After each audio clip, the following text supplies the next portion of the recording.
Hello everyone, this is Yogi here. Tuesday evening, 8 o'clock. So, yes, I have to face the reality here with this piece, GeckoRouge. This piece is, this artwork is created by Collin, Thompson, and the piece is called Craft Cupboard. And I fell in love with this piece the moment I saw it from GeckoRouge. So if you're not familiar with GeckoRouge, it's a UK-based company. They specialize in kits. They do not sell patterns and or anything else. Everything comes in a kit with fabric, floss, charts, everything. Okay. So I got this pattern, this kit. I think I checked the date. It was the January of 2023. I think I placed an order kind of a Christmas before, so Christmas of 2022. So it's close, 2.5 years, close to 3 years. And I've been working on it steadily. And it's a massive piece. If you think regular size or super size Haid, this is bigger than a super size. So it's quite an adventure to embark. And back in 2023, to be honest, I was a newbie of full coverage. I was getting ambitious.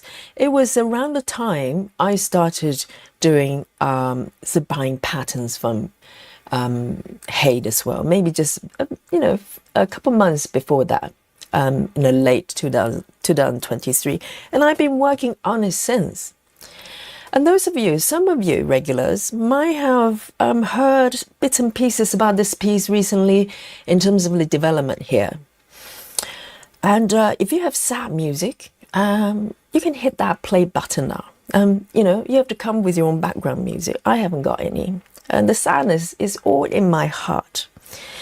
So what happened here? I'm going to show you what it looks like. So this is the sort of print comes with the kit. It's beautiful, right? And I'm going to pull it aside just now and show you what I've got here on this fabric. So this is a fabric that came with the kit. It's massive. It's a blanket size, really. And here we are. Okay. This is as far as I can zoom out. So I am going to just, show you the bits I've actually stitched on. So this is about maybe, if you look at this part, the quarter that I've got here is 4 times as big, obviously. So it's big enough to be a blanket. So as the title suggests, I broke it. I broke it. And I want you to look at the complete area here. And the reason I was quite confident that none of you can probably figure out what happened to this piece, why it's broken. Okay, so this is your, probably another opportunity to look at it and maybe you can figure something out, but I doubt it. I don't think you can. So you might look at this piece and go, this looks fine. I started from upper left. And let me just tell you a little bit. From upper left, working from here, I think initially I was working block by block, like a good girl. And at some point, I started to embark on cross-country, mini cross-country, and it's been fine. It's been working steadily, diagonally, roughly, okay. And this is as far as I go. As the width, it's almost reaching the quarter, of the width there. And I just want to look at the chat and say hello. I still have my manner. As sad as I am, I have my manner here. So I just want to say hello and also give you a chance to look at it, okay? I'm going to zoom in a little bit to give you maybe a few moments. See if you can figure something out. And then if not, I will proceed to tell you what happened to this piece. So first of all, thank you.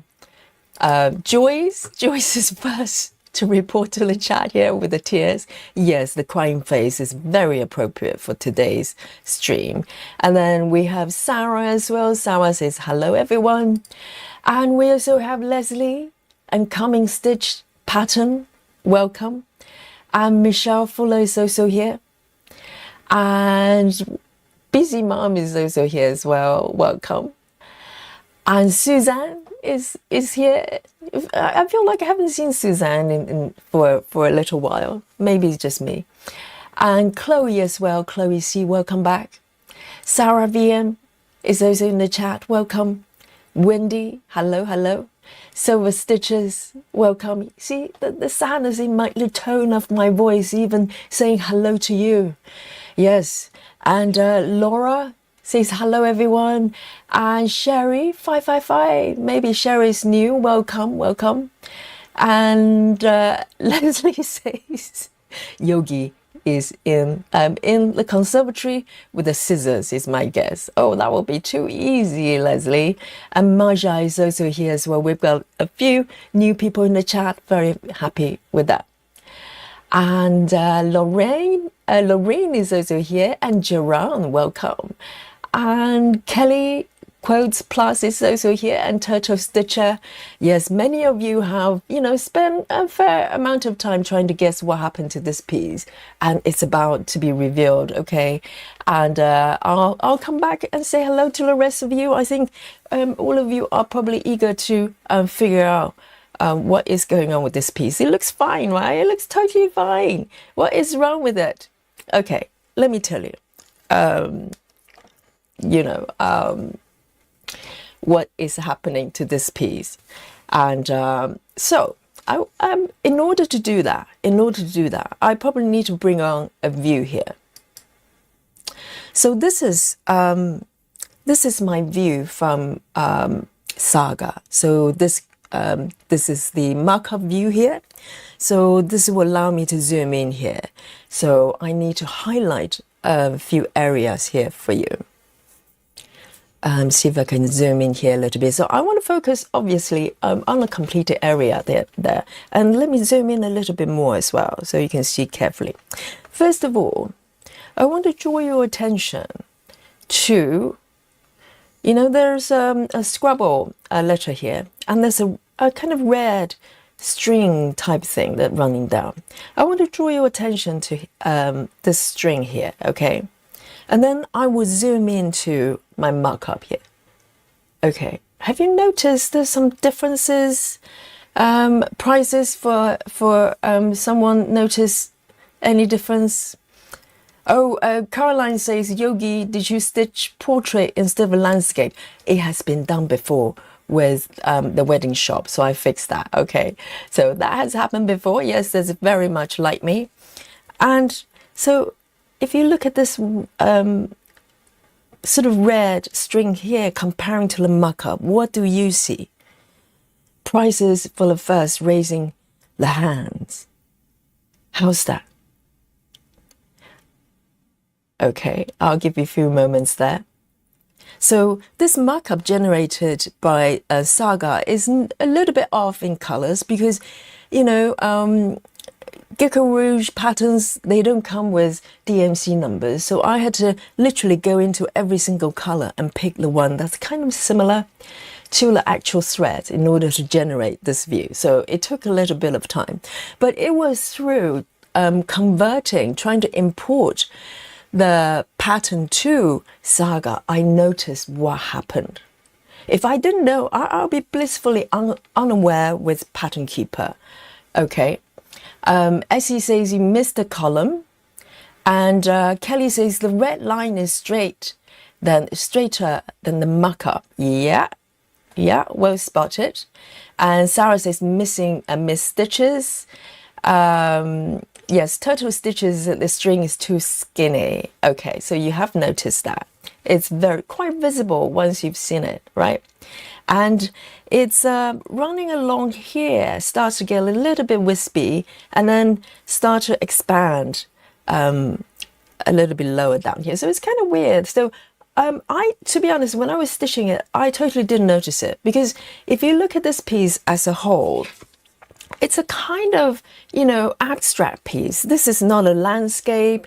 This is not factual in any shape or form. This is from the artist's imagination, to create this cupboard. All the objects here, maybe you see them in real life, but they're not arranged in the way that you could kind of gauge, does it look right or not right? And if you look at the printout here, yes, it's a ribbon down here running down all the way, link up different elements of design, but it doesn't look like it here, does it?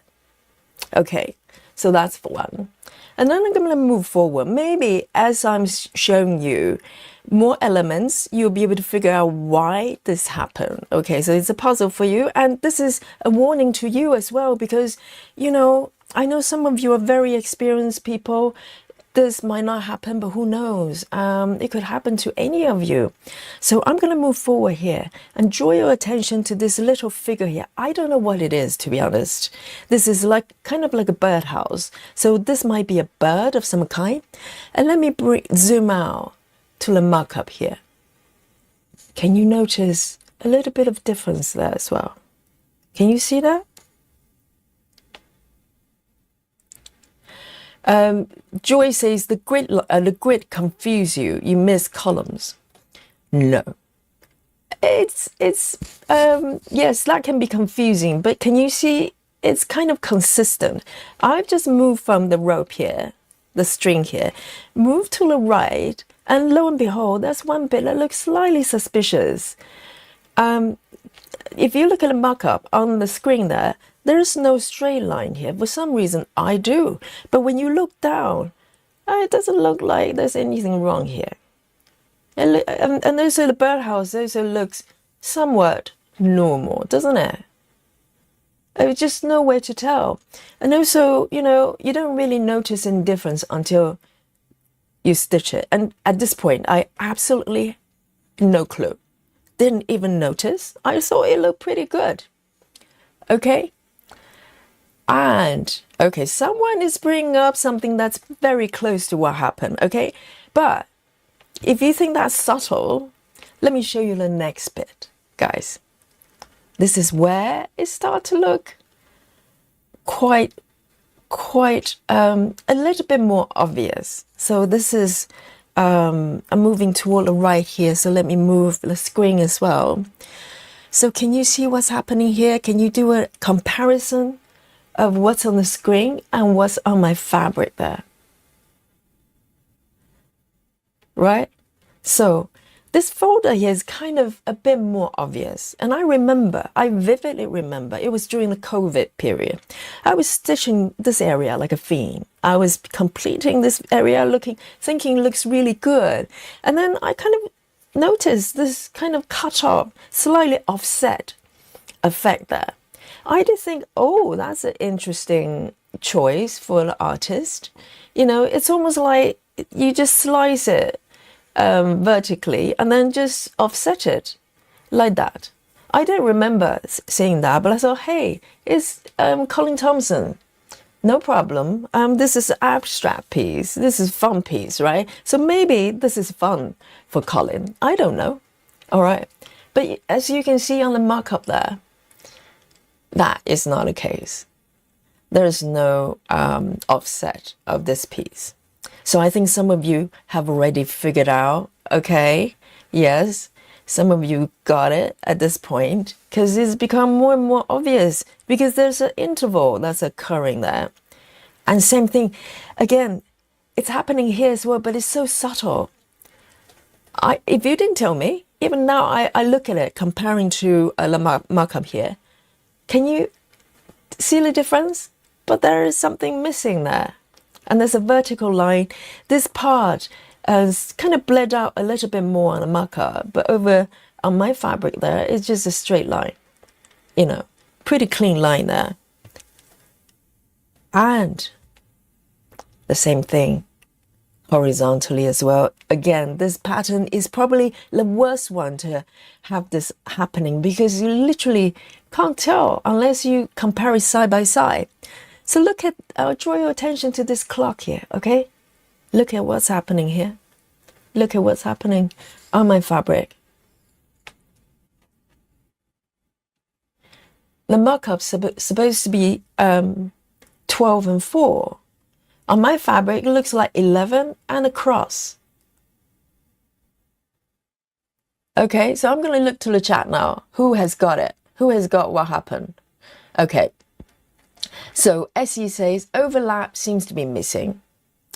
And Jan Doll, overlapping stitches was removed in Pattern Keeper. And Betty says some stitches, column missing. And who else has come up with a solution? Yes, Chloe says edges of each page of the pattern are missing. And Turtle Stitcher says you're missing columns at the edge of the pages. Caroline says, did you forget to add the 3-line overlap? Okay. Joyce, I think Joyce has got it correctly. Many of you missed the overlap. So what is happening to the overlap? Yes, you guys, you got it. You got it. So what happened was, at this point, when I, because up to this point, I'm working on this piece with my Pattern Keeper. Okay, so let me hide this view for a little bit so I can show you my Pattern Keeper here. So this is my Pattern Keeper, and this is the version I imported originally back in 2023, right here. Okay, and I am going to show you what's happening here. Let me just show you the markup. So this is generated by the pattern. Okay, so it's stitch by stitch, and it looks great. If you check, nothing's wrong. Absolutely nothing is wrong. Nothing's, visually, it will alert you there's anything kind of not right here. But if I zoom in, all right, you'll probably notice the same thing we saw. This folder, for instance, the most obvious one, it's like this.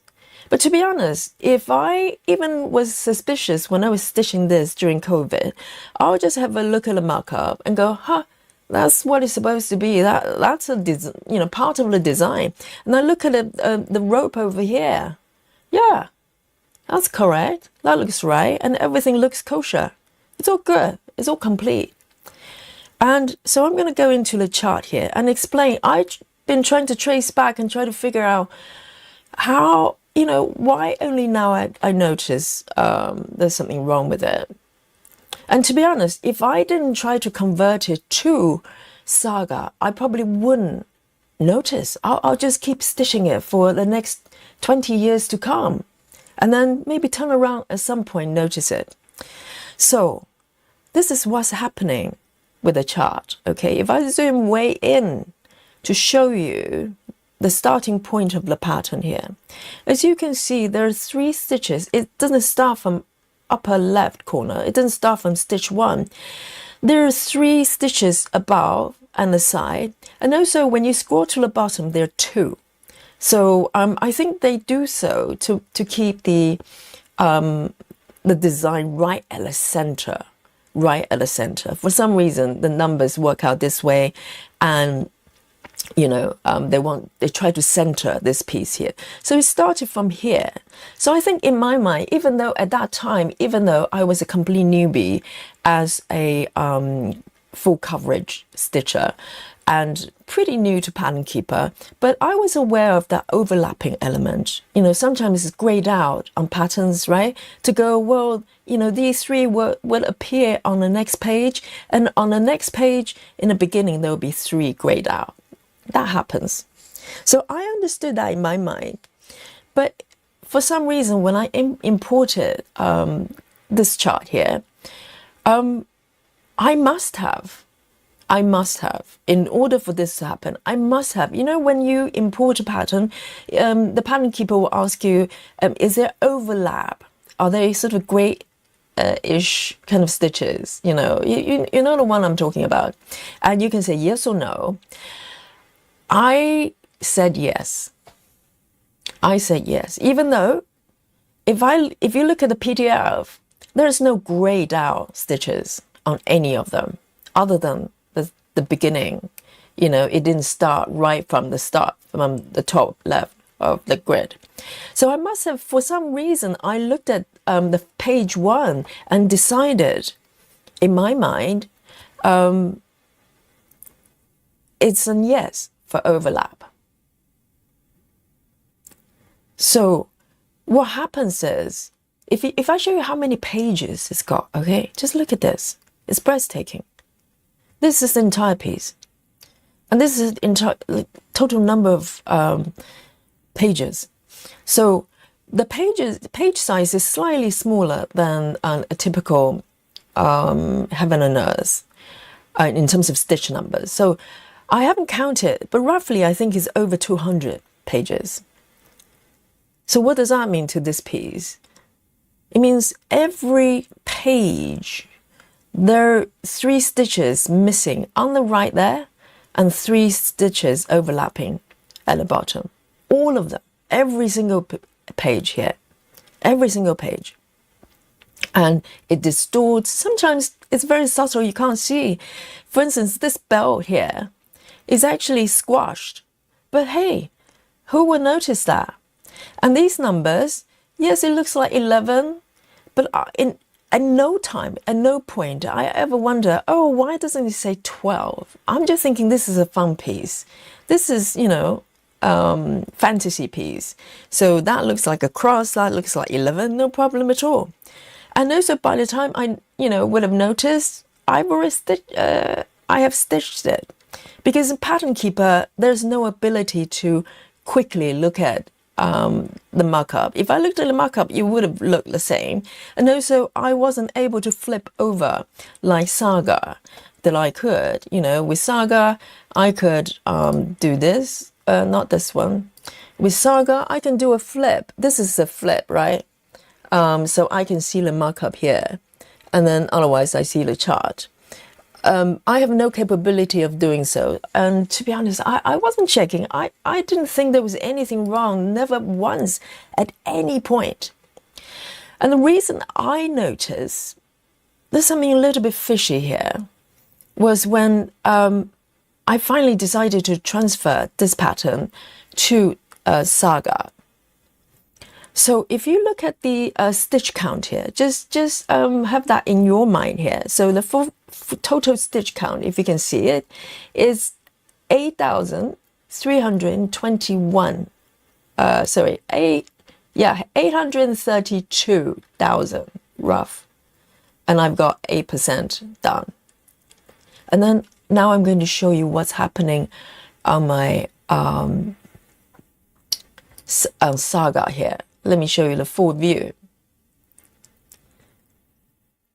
Okay, here, so you can see it more carefully. And I'm going to go to, so you can see the Saga version is clearly correct because, the folder looks complete. The rope looks just like the way it should be, right? All the way down, no problem. And the numbers are correct, 12 and 4. And this is generated by actual stitches. So this is not an illustration. And I'm going to show you the stats here. If you look at the number here, it doesn't say the same number. This is over 90,000. Whereas, let me just come back here. Whereas here it says 832,000. So we've got, I had to do a calculation. I can't count, as you can see. There are about 70,000, something missing. So it's not trivial. It's not something that I can just go, well, no one will notice. Now I notice. And it's not a small thing. It's not a small thing. So this is when my heart sank because I'm looking at this piece. I love this design. When I first noticed something wrong with it, the stitch count was incorrect. I was thinking maybe Saga, for whatever reason, just counting these ones, the 3 on the borders, and add on top of the actual stitches. And I figured out that that's not the case. It took me a little while to actually figure out what the discrepancy with the numbers. And by the time I noticed, I knew that I had to do something about it. And I didn't know what to do, because this is the piece I've been working on close to 3 years. And I intended to move forward. And I was so depressed looking at this. I didn't know who to blame. I want to blame myself. But at the same time, was there anything could have stopped me from misinterpreting the overlap? I doubt very much. I was such a newbie, and I didn't have a forum like this, you know? And I was just doing my own research, being locked down at home, stitching this piece. I didn't stand a chance. I don't think there was anything I could have done to avoid this. And I don't know whether anyone else has done this, and it's taken 2.5 years to find out. So when I figured it out, because I wanted to stitch this piece during one of our streams a couple of weeks ago, maybe less than 2 weeks ago, when I realized what happened here. And I got so depressed, I just put it down. I couldn't even explain how I felt about it, because I wasn't even sure I want to go on and stitch it. I really didn't know. And, you know, GeckoRouge, they come in like tons and tons of floss. They're so beautiful. And this massive, you know, piece of fabric waiting for me. So I had to leave it for a few days. I just, you know, needed to let it sink in, because I literally didn't know what to do. Should I just carry on, pretend it never happened? And you know that's not workable, because by the time, even if I pull up the correct chart and start stitching this bit, it's going to be offset, because every page there's 3 stitches missing. So I know busy mom is so sad, and Etty says it's so sad, so much stitching. I know. Let me show you how many stitches I've done here.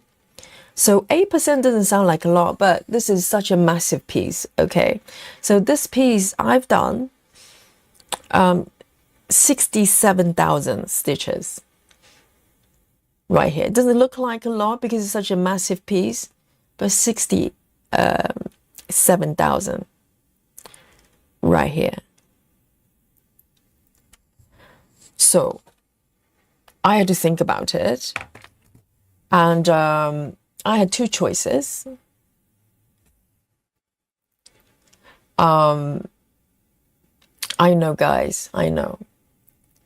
Turtle Stitcher says Yogi's being very brave. I know. I'm holding back tears right now. Deep breath. Ujjayi breath. Okay. Claudia, thank you. She says, my heart breaks for you. All the beautiful work. I know. So I had to let it sink in and figure out how I'm going to move forward with this. Because on one hand, I'm kicking myself, but at the same time, I truly do not know how I could have avoided it. I don't think I could have. And with other design, you know, if the design was like landscape or something else, you probably would notice there's some lines that shouldn't be here.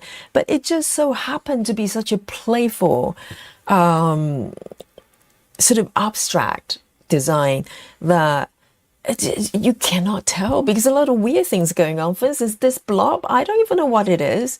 And let me show you what it looks like on the markup here. It was this orange blob. To be honest, I don't even know what it is now. It's like a purple blob with legs. But from here, I just noticed the shape. It kind of slightly spiraling, and I didn't even notice this bit got cut off. No chance. I had no chance. If it happened on the doll's face, if that was a straight line, I would have noticed it. But just so happened, it kind of happened in locations that you can explain it away. For instance, this bottle here, what is going on? It's supposed to be like this. Look, it's supposed to be like double vision. Maybe somehow echoes the drunkenness if you drink this bottle. And it's the type of design that has, unusual things happening. So there was no way I could do it. So I left it for maybe 2-3 days. I was contemplating in my mind what to do.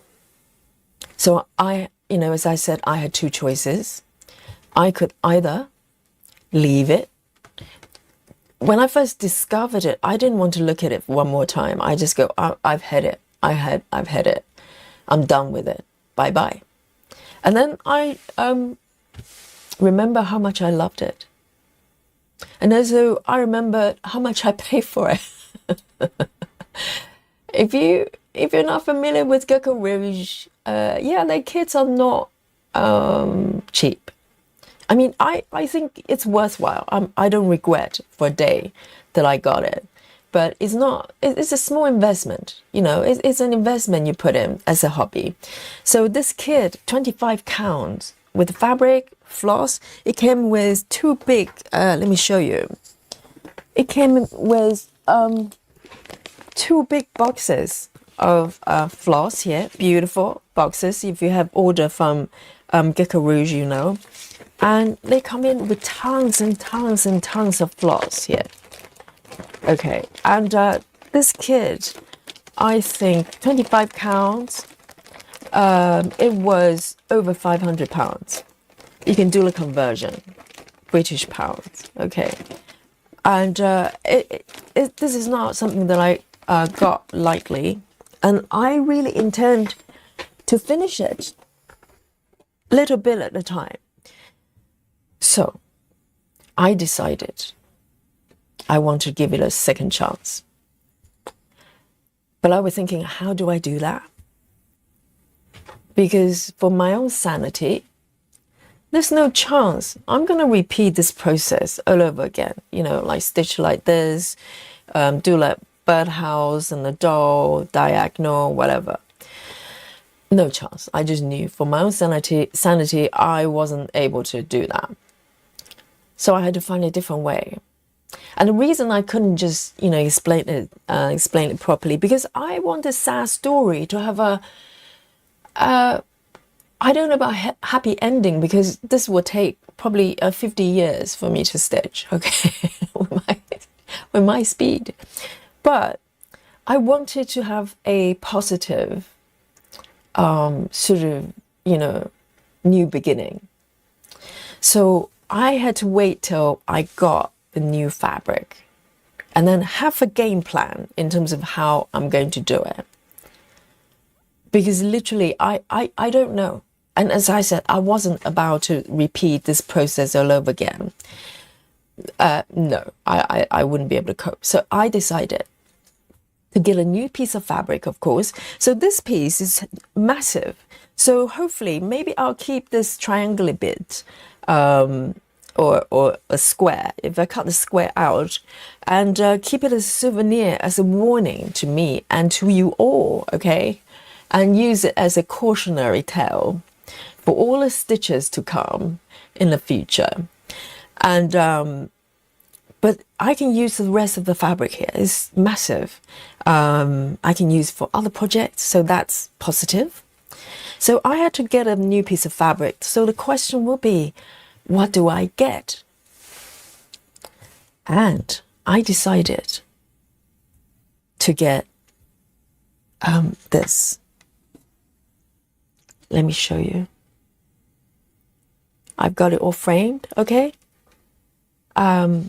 This is 28 counts fabric.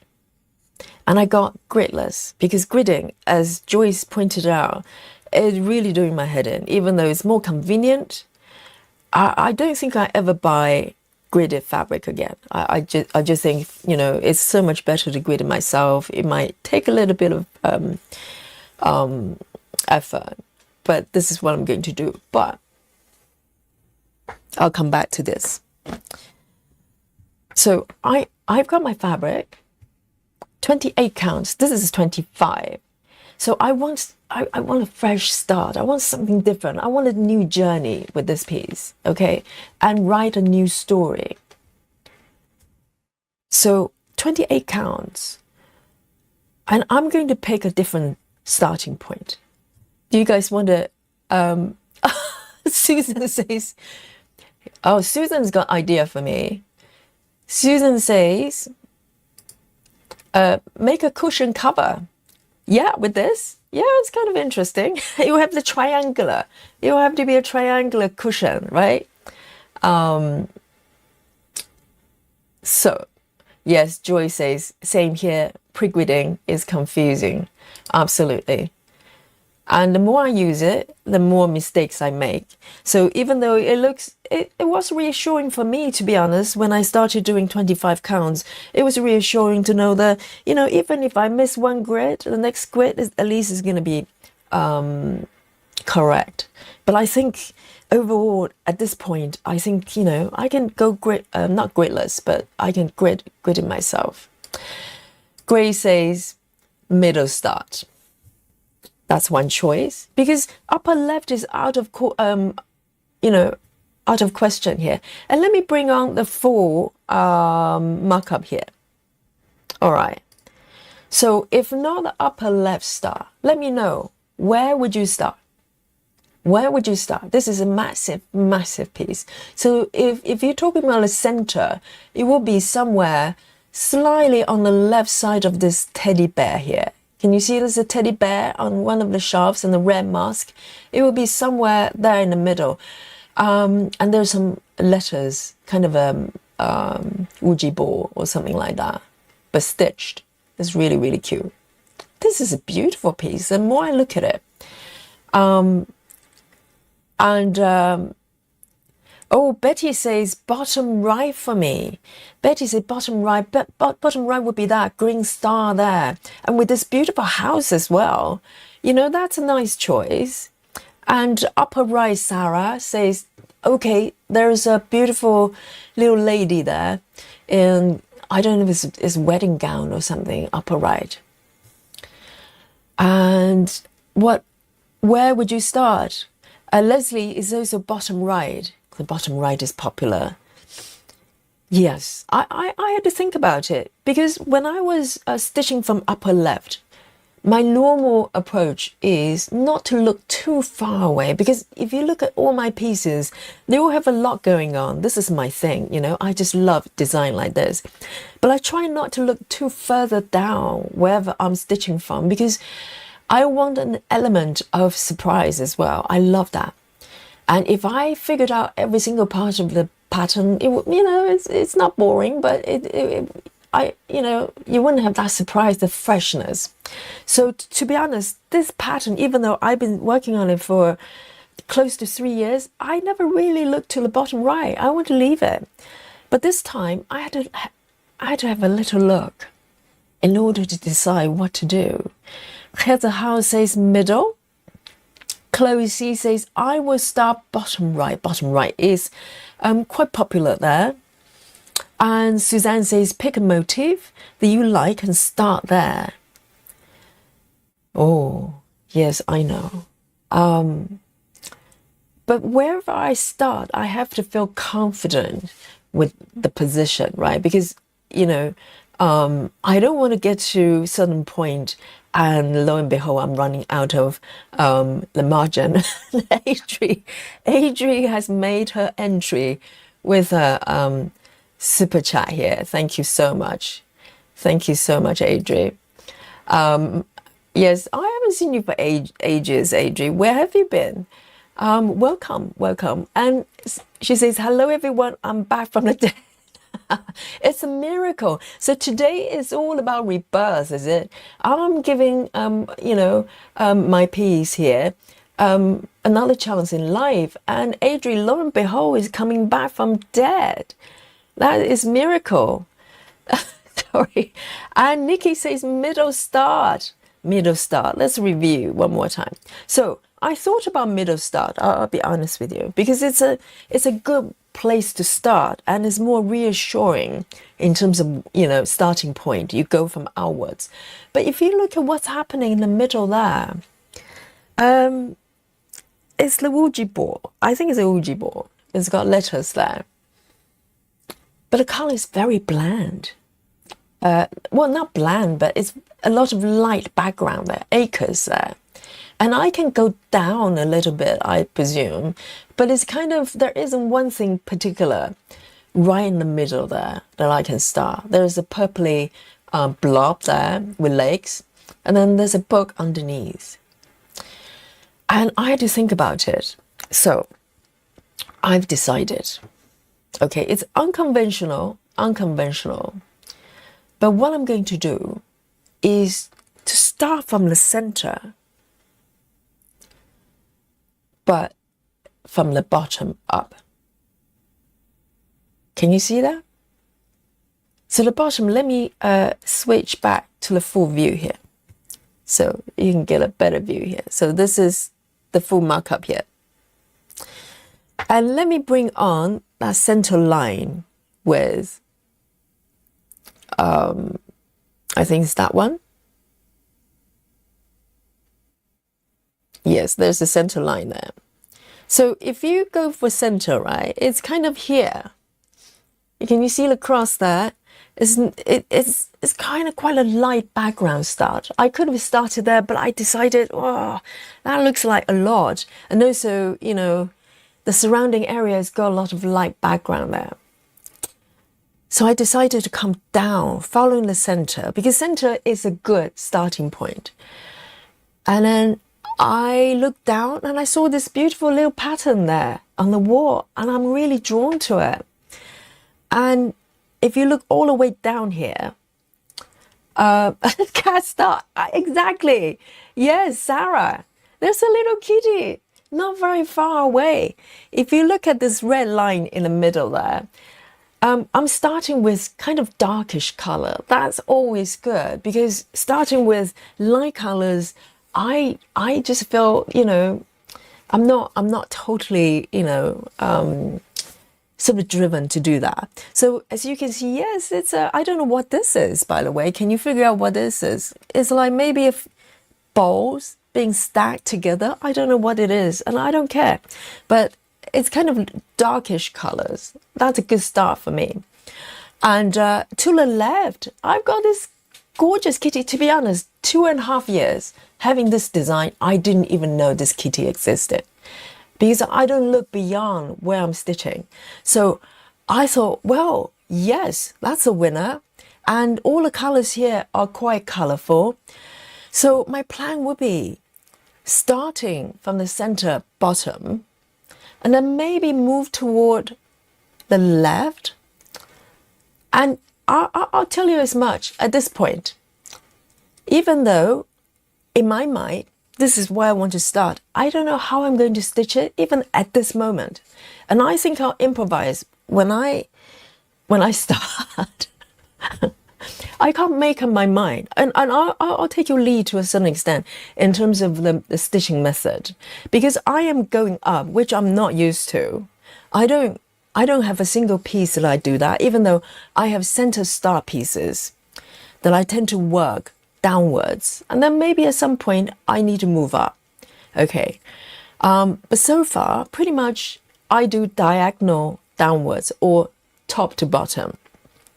So this will be a new thing for me, and I needed it for this piece. I need to have a new start, things I haven't done before, in order to stay sane during this piece, or redoing rather. So I'm going to start from the bottom, from this area. Maybe, I have no idea, diagonally upwards, working toward the kitty here. That makes me excited, because this kitty is so cute. This kitty is so cute. And so what do you think, guys? Do you think that's going to work? And I'll need your inspiration from you in terms of the stitching method, because I'm going to start from bottom up. I'm thinking parking would not be a good idea, at least at this point, because parking upwards is not my thing. I've never done it. Betty still says bottom right. Yes, a lot of bottom right there. Yes, to be honest, it's quite pretty. You know, bottom right is here. There's a lovely house there. And there's a ruler as well. I never noticed that. Yes, very tempting. Yes, that's a nice one. That's a nice one as well. But coming from the center, I can work toward the right side as well, can't I? I can work toward the right, and quite a lot is happening here. It's very exciting. They've got this purpley shirt here, and there's a Addams Family character here, whatever that is. And then toward the right, there's a beautiful little house there. It's nice. It's like a new piece. Susan says no parking. Yes, I don't think parking upwards at this point is a good idea for me. So no parking. So that leaves me with a couple of choices. Okay.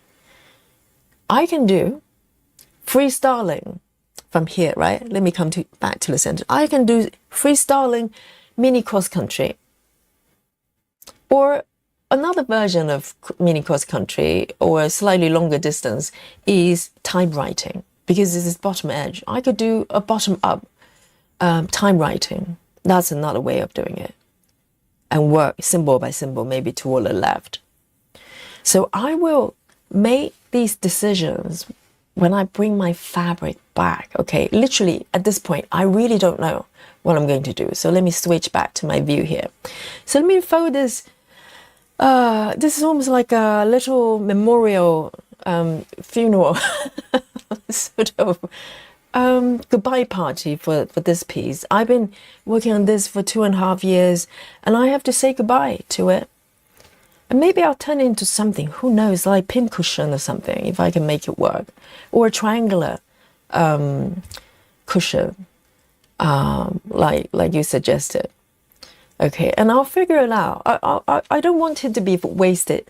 And also, I want to keep this work and show it from time to time to what can happen if you're, you know, less experienced, or, you know, if I didn't even know you're supposed to count the total number of stitches. Never looked. I've imported so many pieces from heaven and earth, never try to look at the total number of stitches to check. It's just not my thing. So there must be others like me. Yogi cannot be the only one. So this will be a cautionary tale for you, and hopefully with a happy ending as well. So here, I'm going to gently fold it and send it to a slumber for now, and before I decide what to do. Okay, so sad music, everyone, and condolences. Any sad emoji, if you have them at your disposal, please send this piece away with me together.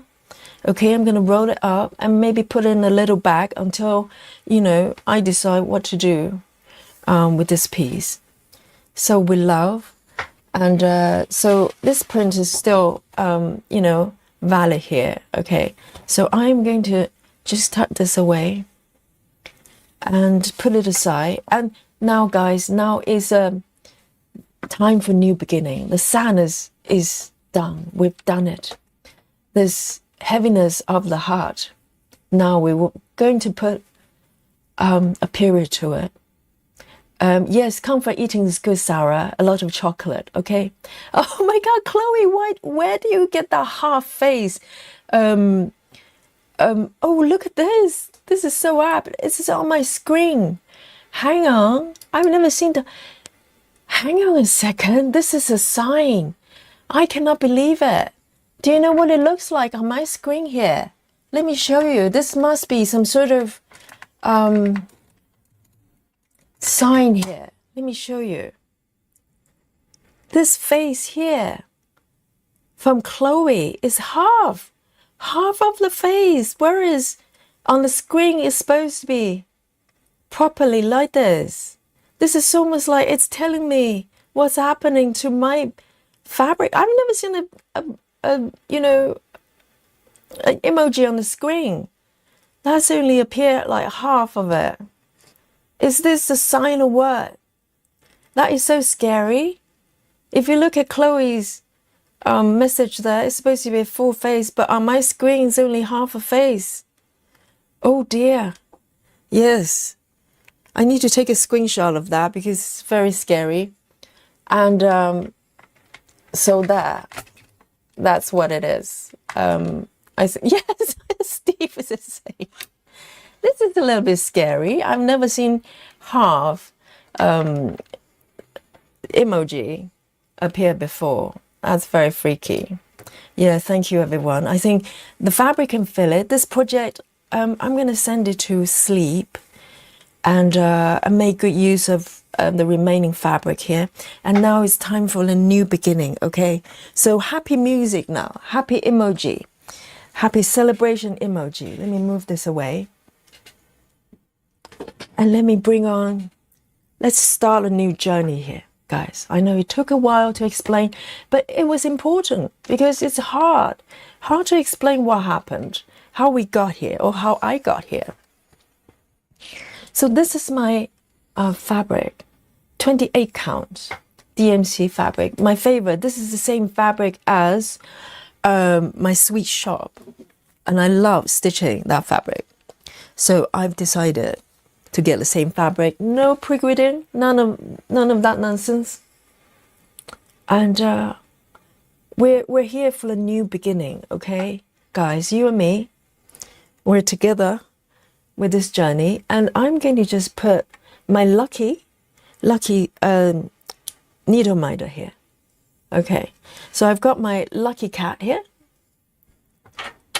and I'm having another cat, double cat, okay, to protect me from curse of this project here.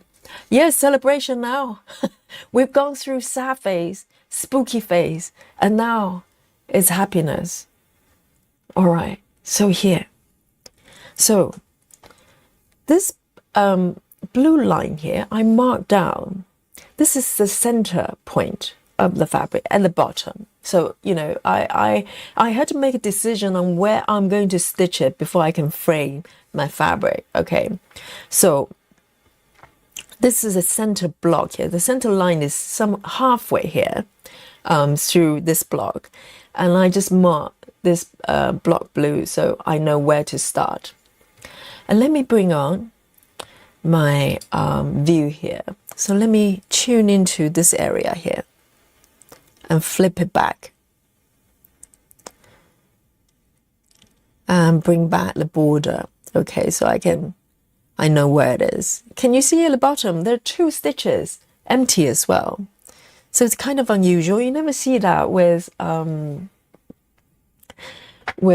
and Earth. It's always start from, you know, the full block from upper left. But it shouldn't have been a problem, to be honest. But, you know, it's the fact that I somehow had that in mind when I imported the pattern. That was a problem. So this is my center line here. It's right in the middle of this block here. Let me zoom in. All right, so this is where I'm going to start. So guys, how should do you think just freestyle? Because color completion within the block wouldn't make sense because I'm not parking. So it's either just cross country, just go wherever, or I go typewriting. What do you think?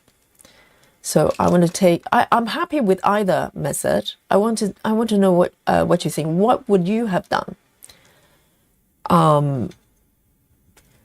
So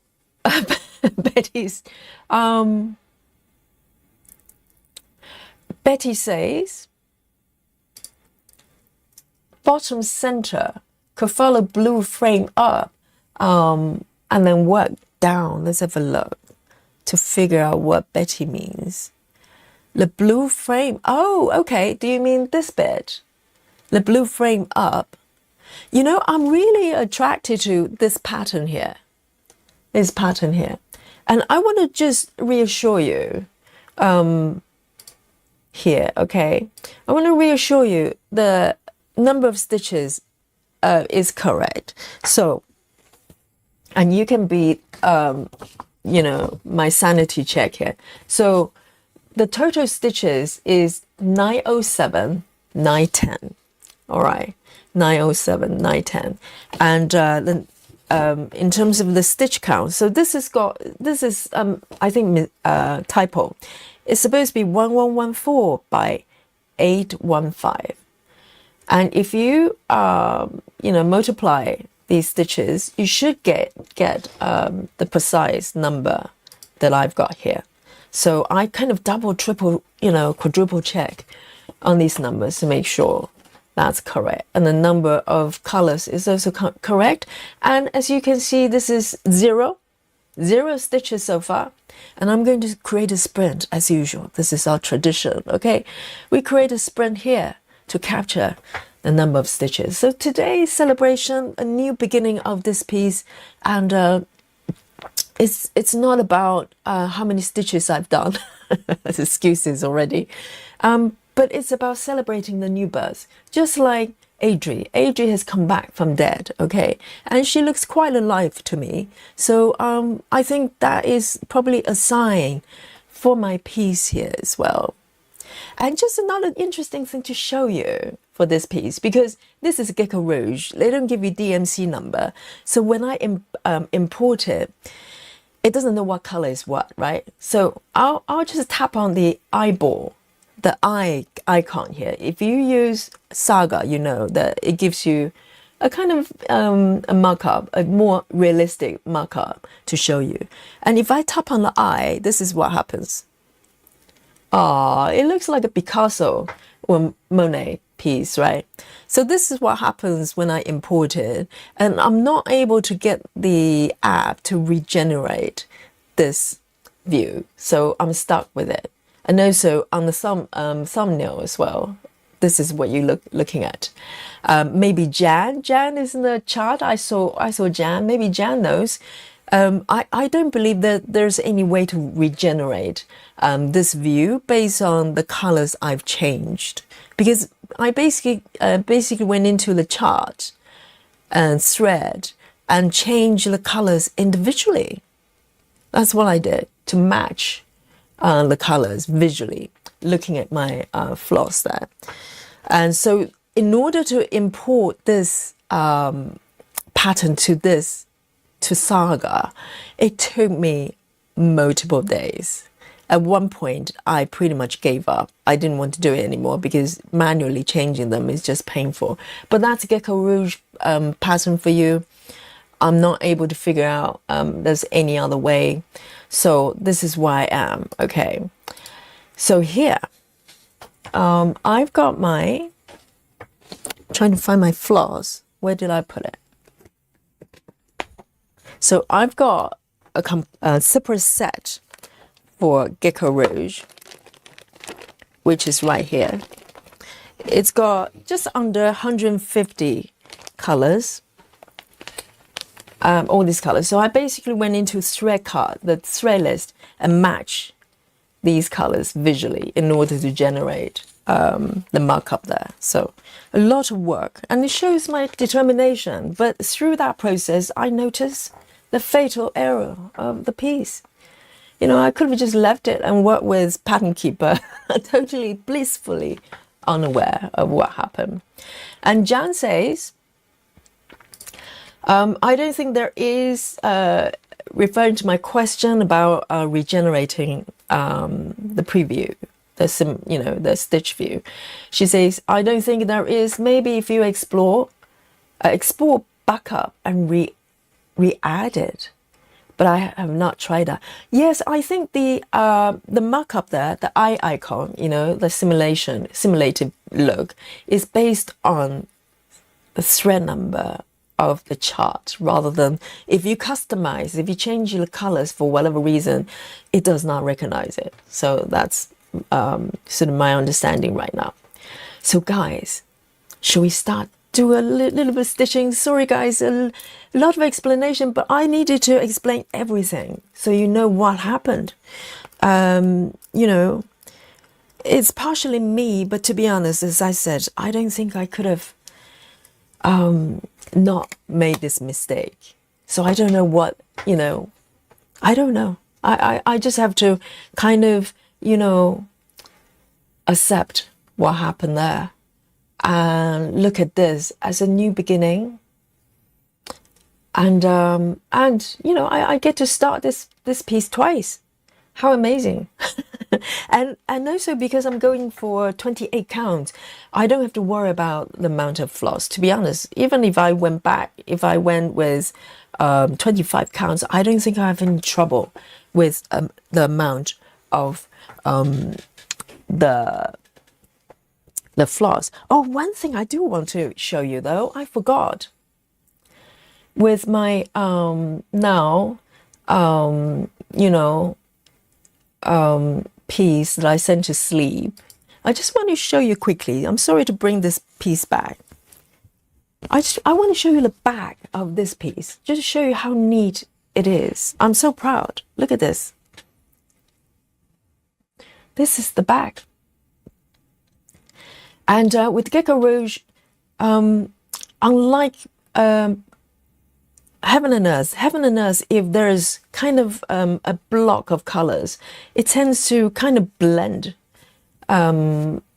multiple colors that are looking very similar. But with GeckoRouge, either is super confetti, like these areas, super confetti, or really just honest single color blocks everywhere, single color everywhere.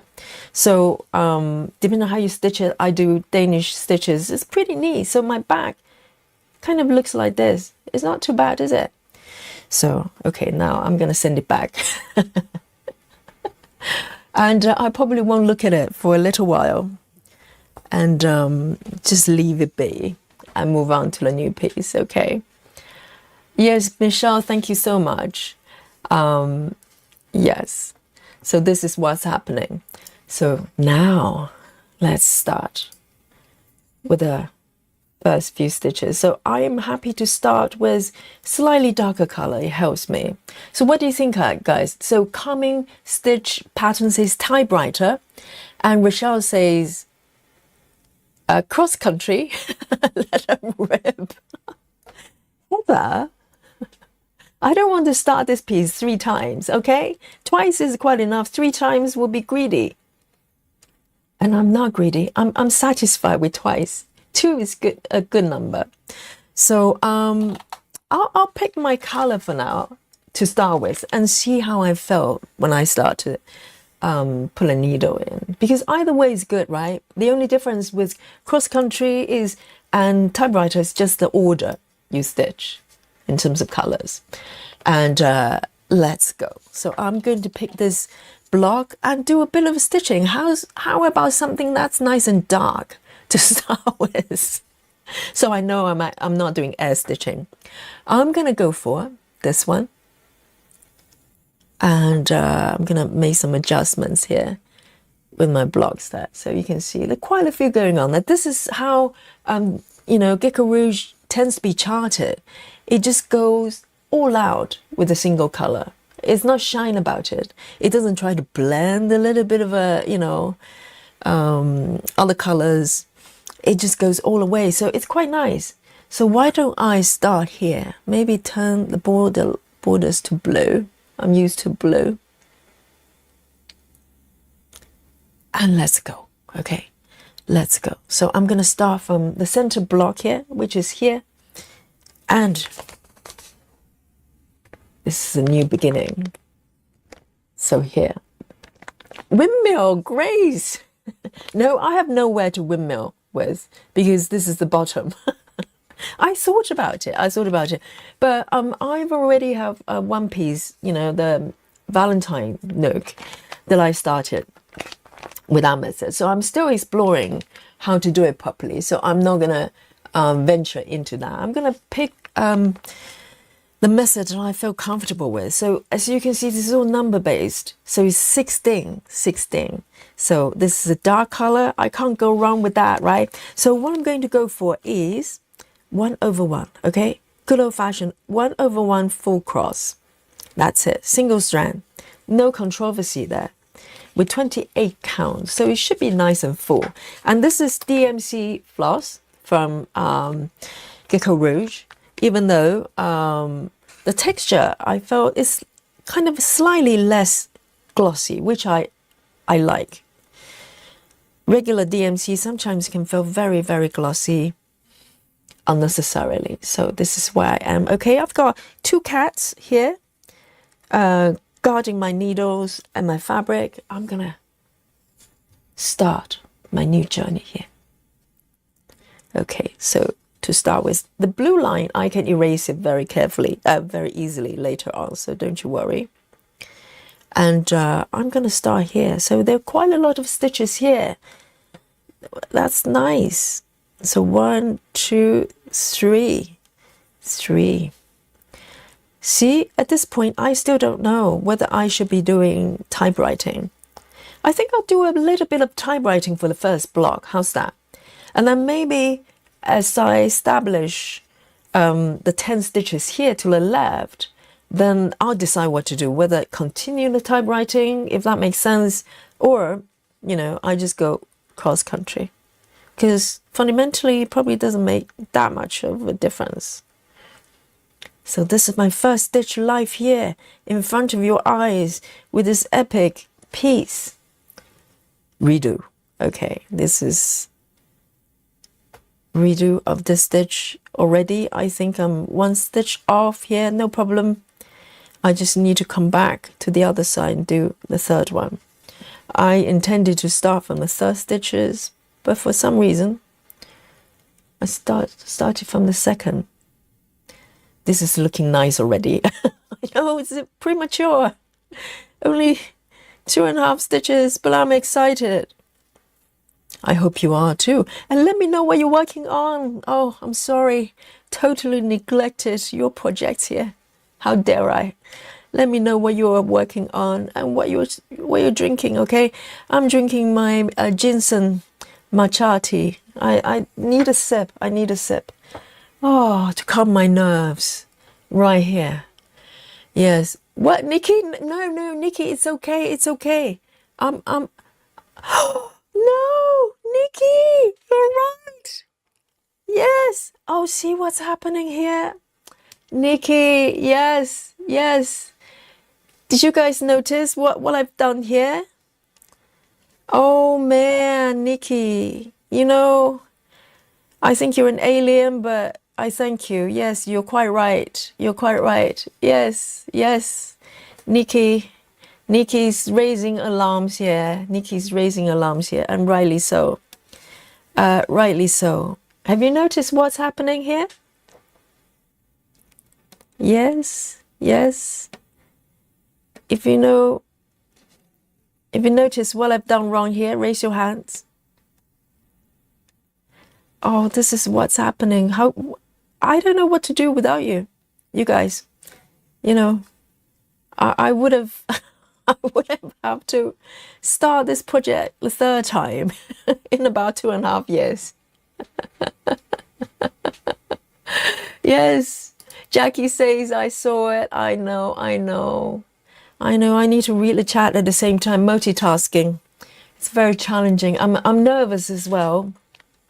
Yes, that's right. There are 2 stitches at the bottom that's unstitched, okay? Nikki saves the day, exactly. And Sarah says, I'm working on... Yeah, let's shift the focus on you for a second, guys. Sarah, just to distract you from my terrible mistakes. Sarah says, I'm working on Monarch and drinking cold coffee. Very nice. Very nice. Okay, let's start again. Let's pretend it didn't happen. We're just warming up. You know. And Iris, hello, welcome back, joining us. And oh dear, that was close. Thank you, Nikki. She's the queen of Ego Eye, whatever eye she's got. She's got Neuralink, sort of super eyesight there. So let me count very carefully, okay? And count with me, guys. It's 1, 2, and 3 from the left. 1, 2, 3. Because starting point is so important, isn't it? If you start off wrong, it's wrong all the way. And I should have taken that into consideration because I'm gritting this with pencil. which means it cannot be removed. Okay, so I'm gonna have a little gray line there at the bottom going forward, but it's okay because eventually, you know, it's gonna get rubbed off if I wash it, if I ever wash it. Then it will come off, I'm sure. So to be safe, I'm gonna leave a little tail there rather than trying to be clever. Am I correct, right? 2 above, all right. And shout at me in caps or raise the alarm bell if I ever do anything that is so clumsy again, right? I'm okay, right? Yes. Joy says, not in 10 stitches. No, because I kind of want to have a fresh start with full cross. I know, because version 1, the one you just saw, I switched from full cross to 10 stitches in the recent sessions, and an attempt to kind of find freshness for, oh dear, for the piece. I messed up this stitch, haven't I? It's okay. The starting point can be a little bit challenging, but once we're there, I'm warming up, okay? I'm warming up, guys. And so I'm going to tuck this one in, tease this one at the bottom. I'm warming up because it's quite a daunting thing to start an epic piece like this. I still remember how excited and nervous I was when I started from upper left corner. I vividly remember those days when I was stitching that Scrabble piece, letter C. I remember it. I remember it. It's full of magic and wonder. I'm good now, right? 2 from above, all right? What? No, it is correct.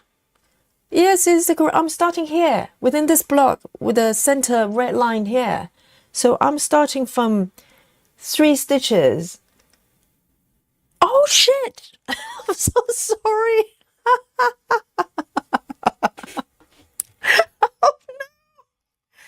Yes, guys. Okay. So you can see why I'm here. Okay, just look at all the alarms here. Okay. Yes, I need to pay attention. This is the second attempt, guys. Guys, please donate me to a lab, okay, and study me, because I don't think this is normal.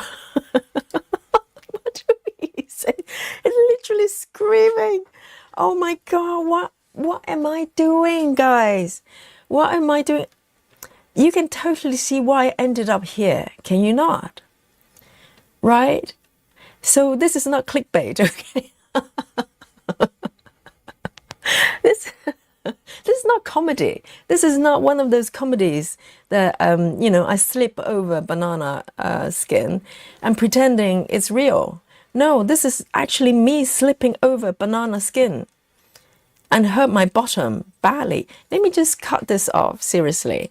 I know what's going on now. It's supposed to be from here, isn't it? Yes, it's 2. But GeckoRouge, please, GeckoRouge.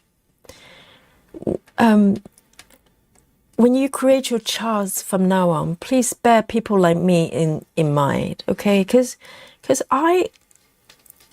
it's bad enough that I can't count. I also have no sense of direction.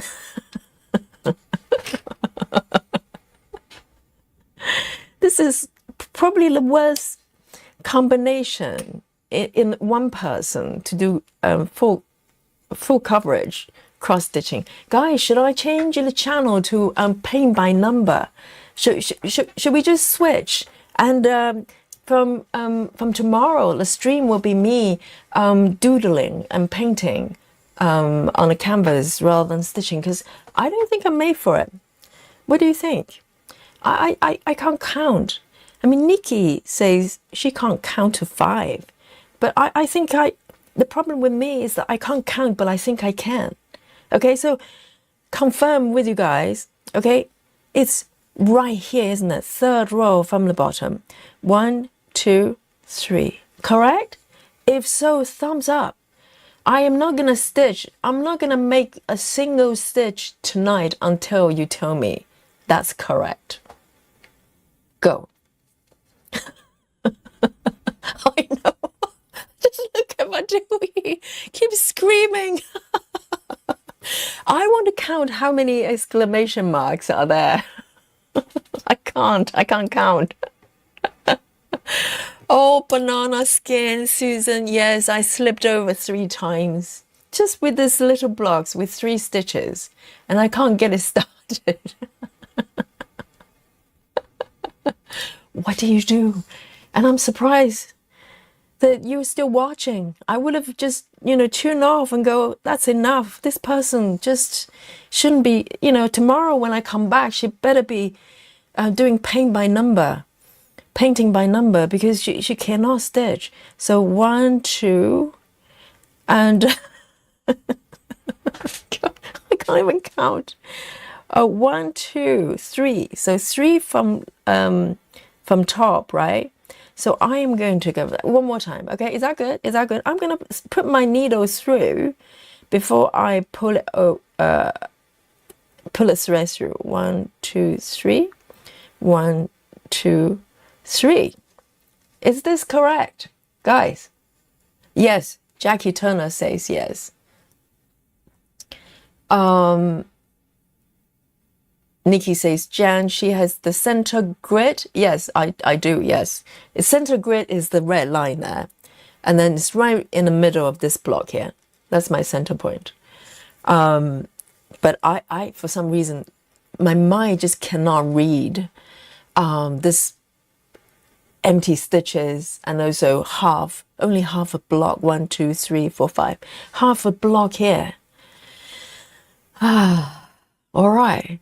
Is that good? Is that good? I'm going to put my thread through. Okay, the first one. And it's good it's dark color because you can see better. If I was doing air stitching, if I was doing like just cream color or whatever nonsense color that is. So is that good? Is that good? Sarah says Saga is 5 by 5. You can do 5 by 5, but I cannot read 5 by 5. My mind just goes. If you think this is bad, if I turn on 5 by 5, yes, my brain literally just freezes. Okay, is that good? Is that good? Yes. Betty says, Yogi, go down from the blue line. That way the bottom line of the pencil will be covered up. Go down the blue line. Oh, I see what you mean. Yes, that's a very good policy, actually. Yes. Yes, Betty, you're very, very clever. Okay, I'm going to start again. Guys, by the end of this stitch, Susan, I'm going to be the 60 stitches, okay? I'm very confident. I'm going to break that record of 60. Yes, I see what Betty is saying now.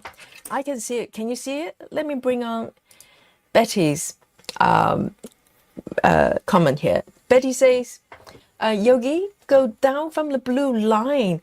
That way the bottom line of pencil will be covered up. You see how Betty's mind works?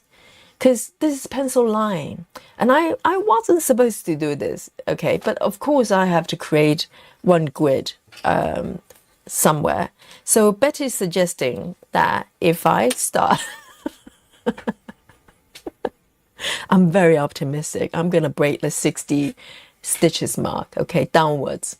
So if I go down instead, then I'll be able to cover this up. Very, very clever. I like it. I like it, Betty. Thank you, chat. Thank you, chat. Full of great ideas. Yes, so that's what I'm going to do. But I might need to extend this line just tiny bit. Otherwise, I just know I'm going to kind of miss it. Okay, so I'm not going to extend it for too long just so I know where the border is. And it might not be a lot. It will give you that visual reference. So following Betty's instruction, If I start from here, then this line will not be a problem. Oh, I love it. I love it. Yes, never occurred to me. Captain Squirrel just joined us. Captain Squirrel, you have to watch replay, okay? And bring your tissues. You know, watch the replay with a box of tissues. One box might not be enough. You might need 3, okay? And so now let's do it. Let's try it one more time. All right, here. So I'm going to move from this block downwards for 3 lines. Okay, 3 rows. 1, 2, 3. 1, 2. I'm so nervous. Okay, here. And I'm going to start from the left. 1, 2, 3. 1, 2, 3. Here. How's that? It looks good. No? Susan, no, 63. No, Susan, I'm going to be like break the record downwards. It may be 30, okay? I'm feeling a bit ambitious for this session here. This is good, right? This is good. Betty, is that what you mean? I just go down 3 rows instead, right? All right. I'm gonna, if I don't see any alarm signs, I'm gonna just keep going, okay? I'm not trying to be clever here. I'm gonna leave the tail. All right. So let's hope this time these stitches are going to stay on the fabric for more than 30 seconds. This is good, right? I'm doing slowly so I can catch your warning signs. Well, Susan says we're counting the frog stitches because then it might be a minute. Oh dear, this is good, right? This is good. Thumbs up, thumbs up. Yes. So I'm going for the I ask you. Yes, I'm going for I'm stitched from the left to right. This is looking good, isn't it? Yeah? A beautiful first stitch in an accurate, in the correct position.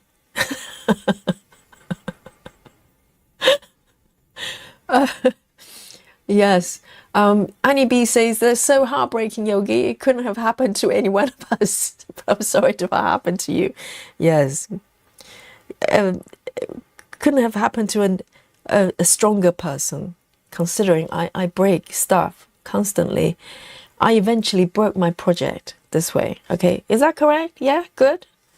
No, no alarm emoji, no frogs or anything. Good, good, good. I'm gonna keep going.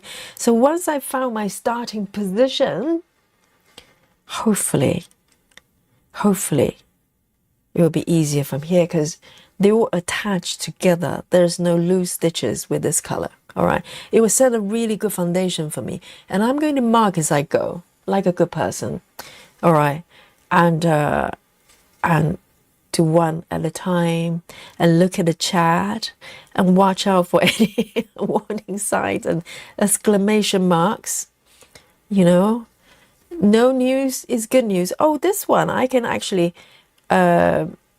do the one on the right as well, so I don't have a grid line, right? I don't want grid lines, so I'm not gonna follow the blocks necessarily. I'm gonna follow the shape within reason. So there's one stitch to the block to the right there. So far so good, right? Steve says, woohoo, 82 minutes and we have success for the first stitch. Yeah, round of applause. Yes, for Yogi, 82 minutes. We have, well, not only one, yes. Now we have 3, 4, 5, 4.5. So it's very good, very good. Thank you, Steve. Yes, it's a milestone. It's a milestone. This is making Susan it's driven Susan to comfort eating, stress eating. So all the stress we need, some chocolate. Yes, chocolate, everyone, from me.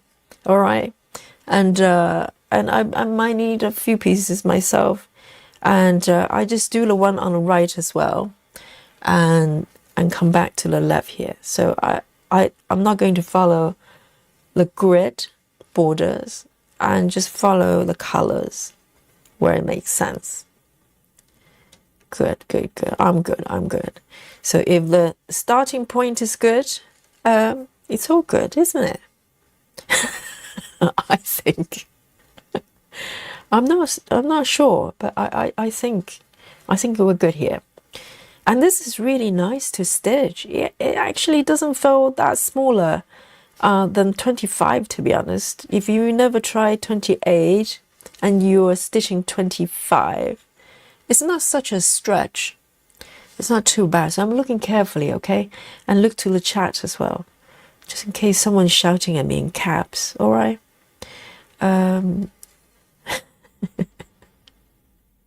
One stitch at a time, one stitch at a time, no rush. Who cares? Who cares if this is like, you know, size of a blanket? I don't mind. Only one stitch at a time, one stitch at a time. Claudia says, looks good for now. Harsh but true, harsh but true. And that's all I can hope for, you know. If it looks okay for now, it's good. There's only now, okay? The future and the past, they're illusions. We only have now. Here we go. So far so good. The thread just slipped off. I'm trying to check. I think this is 26. It feels big. Let me take another. I think it probably got blended in somehow. It felt a little bit chunky. And the floss from GeckoRouge is quite nice to stitch.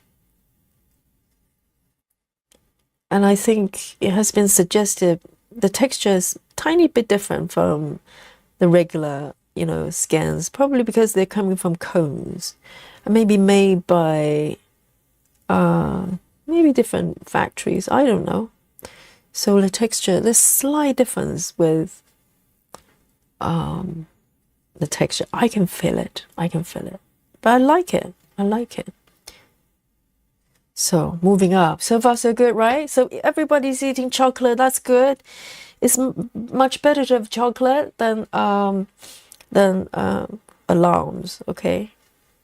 Chocolate anytime. And let me take a sip of my tea here. Oh, I need to take a breath. My tea is still hot here.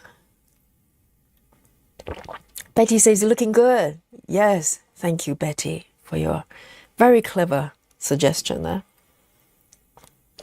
Now I can hide the pencil line. Oh, the chat is so clever. There. So normally I go from bottom left to start the first leg, because I'm going up. It feels better to go from bottom right, upper right to bottom left. Oh, I'm making good progress. At least 10 stitches now. Utterly shocking. But 10 beautiful, beautiful stitches. So this row I've got 1, 2, 3, 4, 5. So one extra stitch to the left. And I'm going to mark row by row so I don't lose track, because it's all black. And if you're not mindful, you could lose your position very quickly.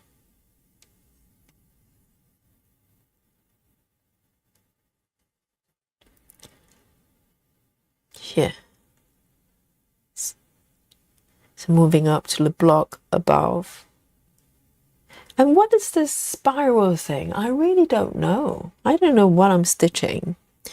A lot of times they're just shapes and I have no idea what is happening. Susan says, is that thread black? It's a GeckoRouge number. I'm guessing it's 310. It's got to be 310, right? So I'm starting with a bang. I'm starting with everyone's favorite color, 310. But on GeckoRouge chart is 16. They don't give you DMC numbers for copyright reasons.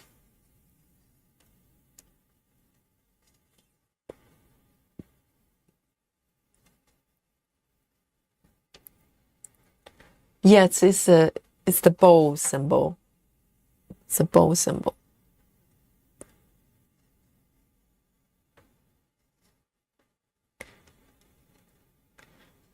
Oh, Jackie says, I think it's a stack bowls. Yeah, it looks a little bit like that. And Busy Mom says it's the wheel of a car.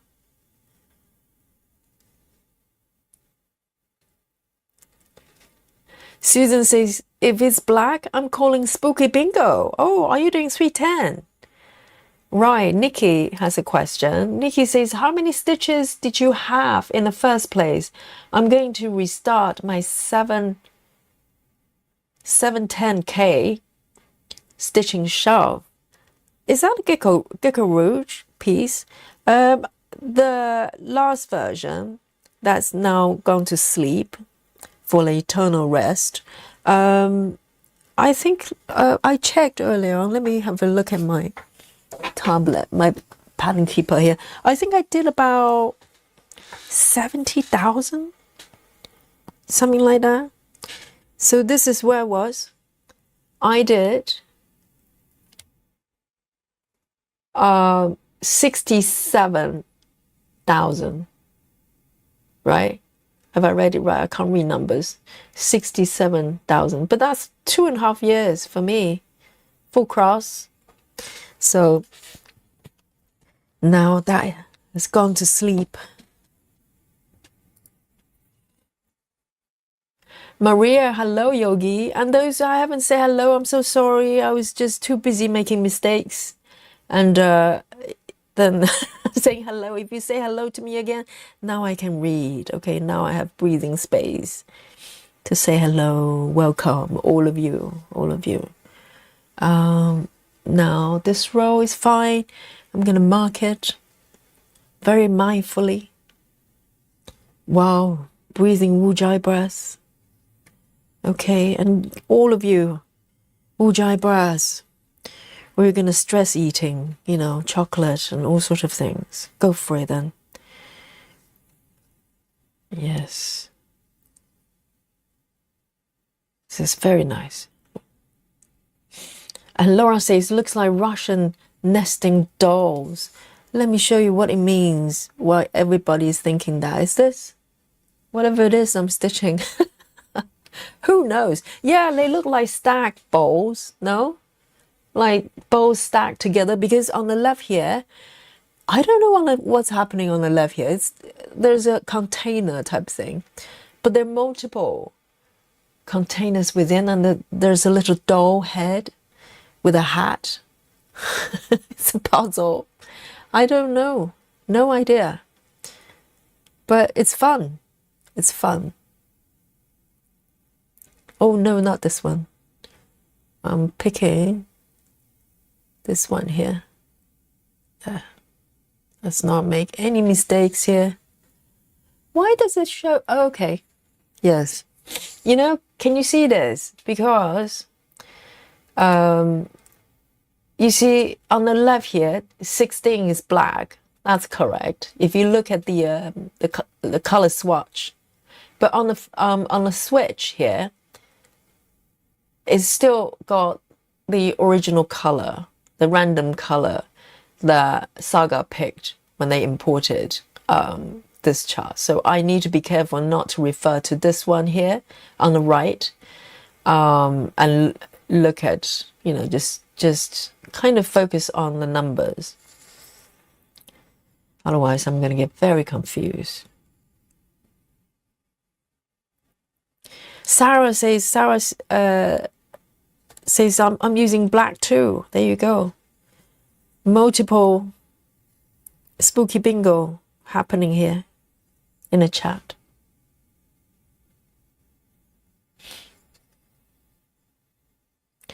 Sarah says, I think it's the shadow of the nesting balls. Yes, it does look like some sort of balls stacked together.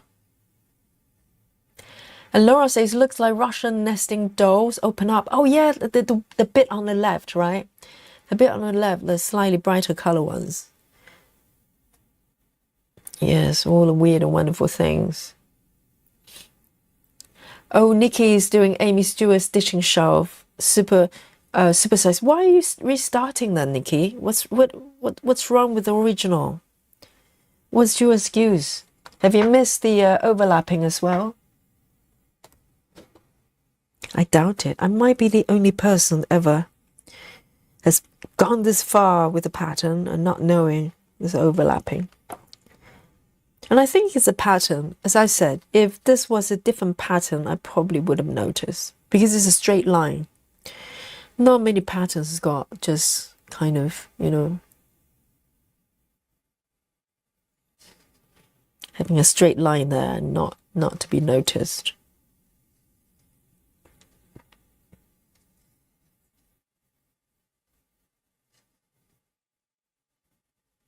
This is good. I'm warming up my little hands here. And I think so far we're stitching at the correct locations. So far, so good. So far, so good. And of course, I deliberately stitch slowly so I can catch up with you. So give you sufficient time to warn me if something goes wrong. Otherwise, I can stitch really fast. You know, I can turn on my speed and just maybe do a few hundred stitches by now. But I don't want to do that. I'm deliberately stitching slowly. Okay, so just to make sure that it's all good.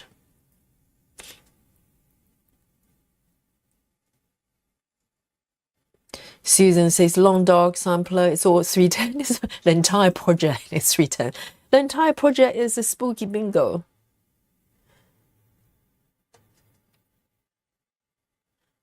Yes, 310 is a popular one. And by the way, I haven't mentioned Travis. Isn't that great news for Travis? I know, I'm so sorry, Travis. I got distracted talking about my tragic project here. Congratulations, Travis. Travis is a gentleman stitcher who has just had a newborn baby, I think yesterday sometime. It's a boy. It's a boy. Congratulations, Travis and Tia, his partner. Beautiful. Welcome to the world, little baby. Merrick, I think.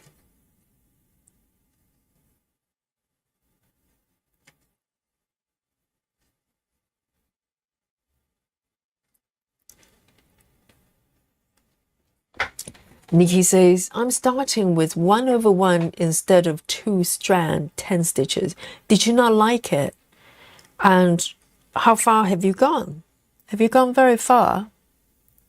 Oh, I think you mentioned stitches, haven't you? I can't remember. At some point you did. But you did that by choice, right? Because you didn't like it. It's not a fatal sort of, you know, error of some kind that you have to.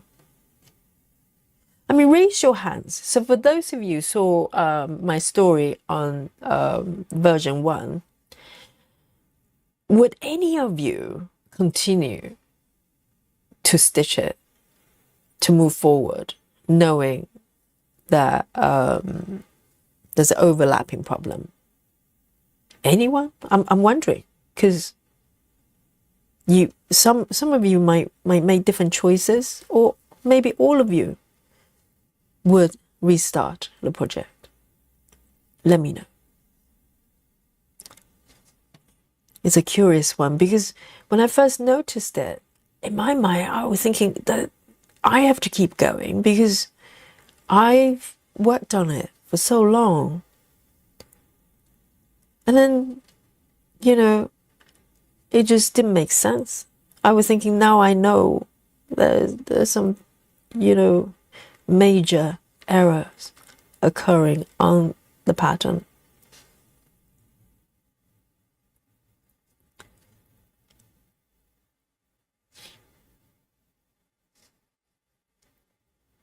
Nikki says, I would have restarted it too. I'm busy mom as well.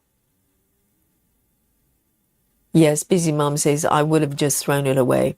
Everybody says restart. Michelle as well. Yes, I'm glad to hear that. But what if? So, you know, I was 8% into it. All right.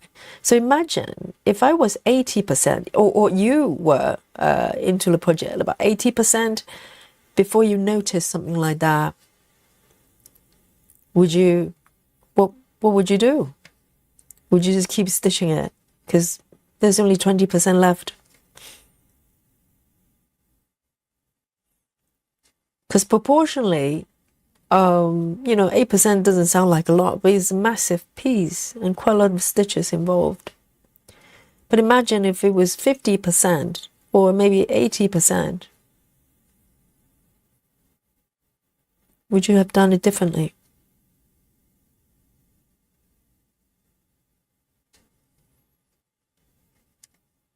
So far, so good. So far, so good. No one's screaming at me.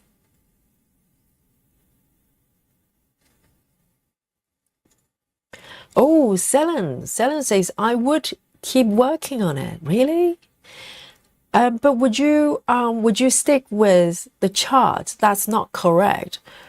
Or what will you do? Because it's not really possible to switch to the correct version and keep stitching, because it, you know, everything will be offset, including the edges. So would you just stick with the, you know, the faulty one and keep stitching it?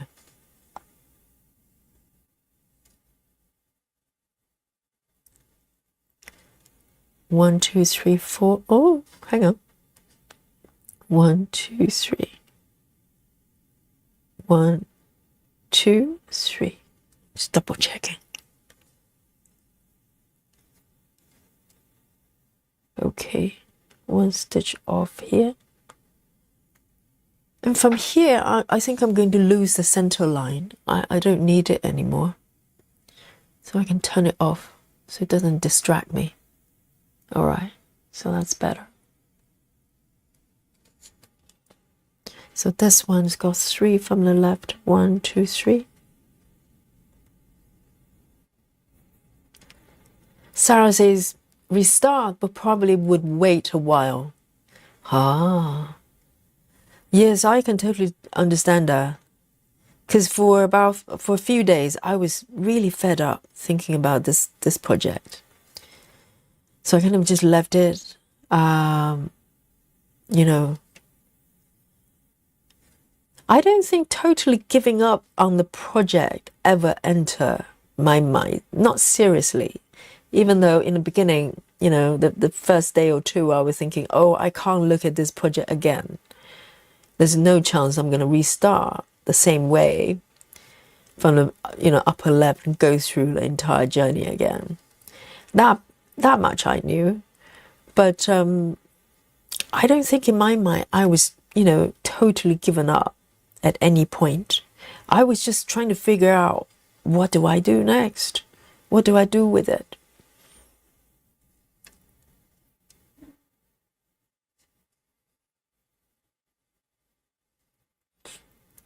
Hello, Ria. Welcome.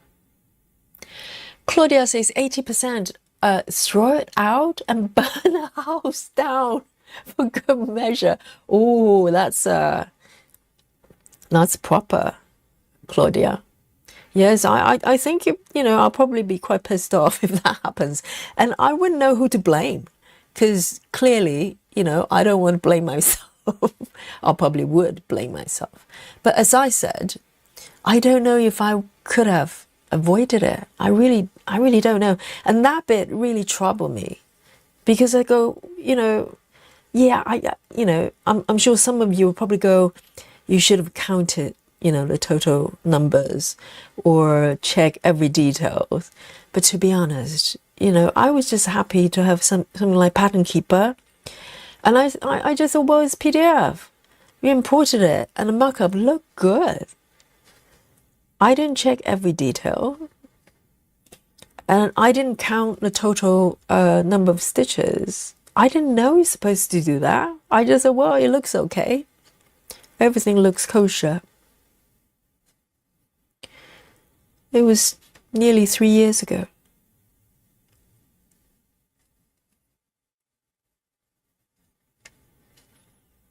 You know, if you think I'm baby stitcher now, I was an infant.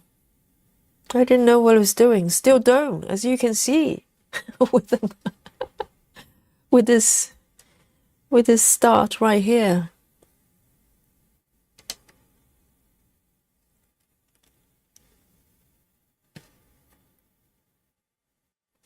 Okay, my first piece of 310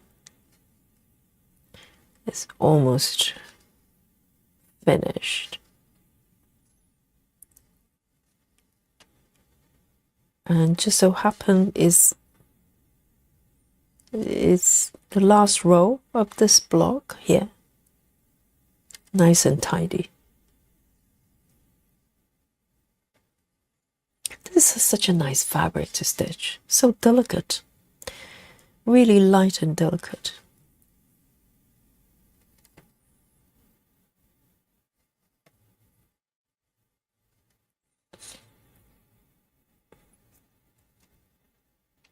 Susan says it's probably a good job. There's so many different components. Yes, good and bad, because if it was a, let's say, landscape or something that is more kind of realistic, then you probably notice there shouldn't be a straight line over there, or maybe something's broken. But yes, I think it's got so many things going on there. It's good and bad.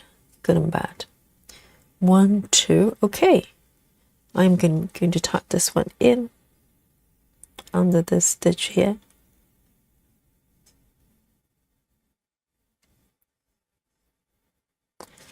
Oh, let me move it a little bit further here. First color is done.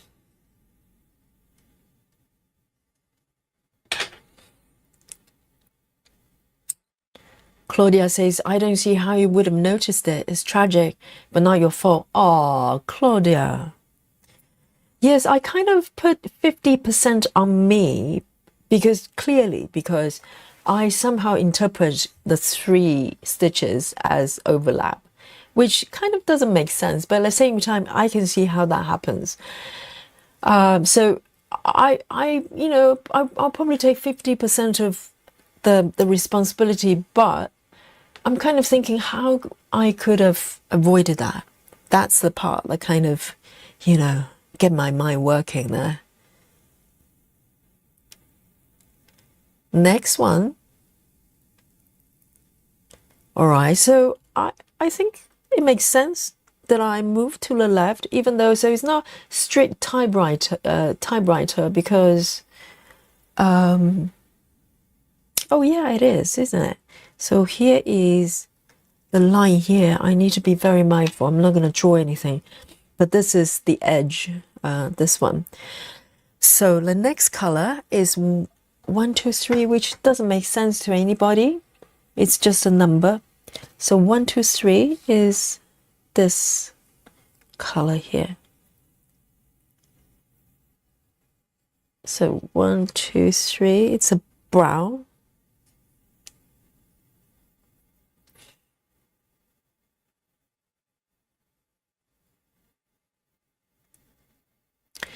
Gray says, the section you did complete will look really cute in a frame. Interesting. Yeah, because it's quite an odd shape, isn't it? It's kind of a triangular shape. And to be honest, I don't know if I want to frame it and look at it all the time, because it just reminds me of this sad history. But maybe it would probably keep me from making more mistakes.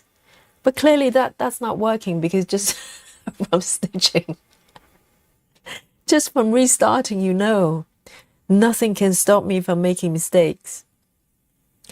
It's just the way it is. yeah, I'll have a think about it to see, you know, what I can, you know, turn it into a positive thing. Maybe donate it to some sort of stitching museum and go, this could happen to you. Be careful. You don't want to be like Yogi. 2.5 years of stitching down in the loo. So far so good, I think, this one. Now I have this block, this bit as reference. It should be a little bit easier, hopefully.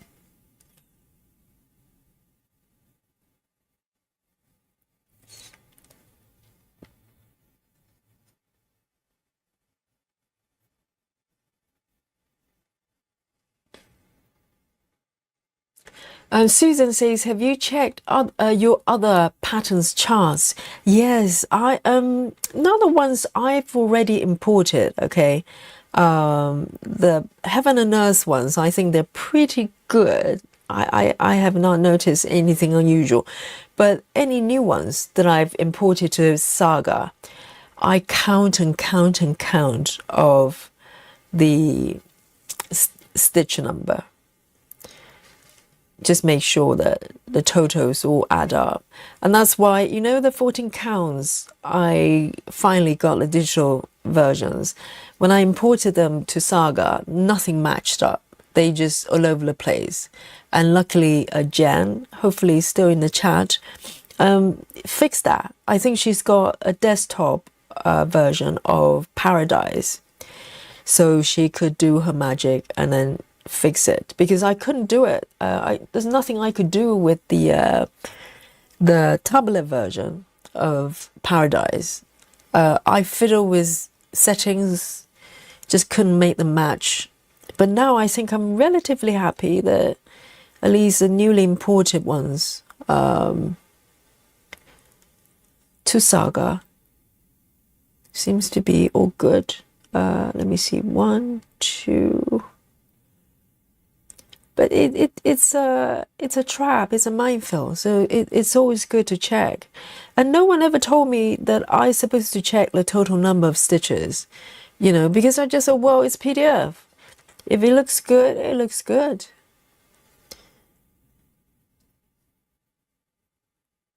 One, two, three. And with Heaven and Earth patterns, I think, you know, they're less of a problem, because they never have overlap. And all the patterns I've got from Heaven and Earth, they all start from upper left, you know, from the first stitch of a block.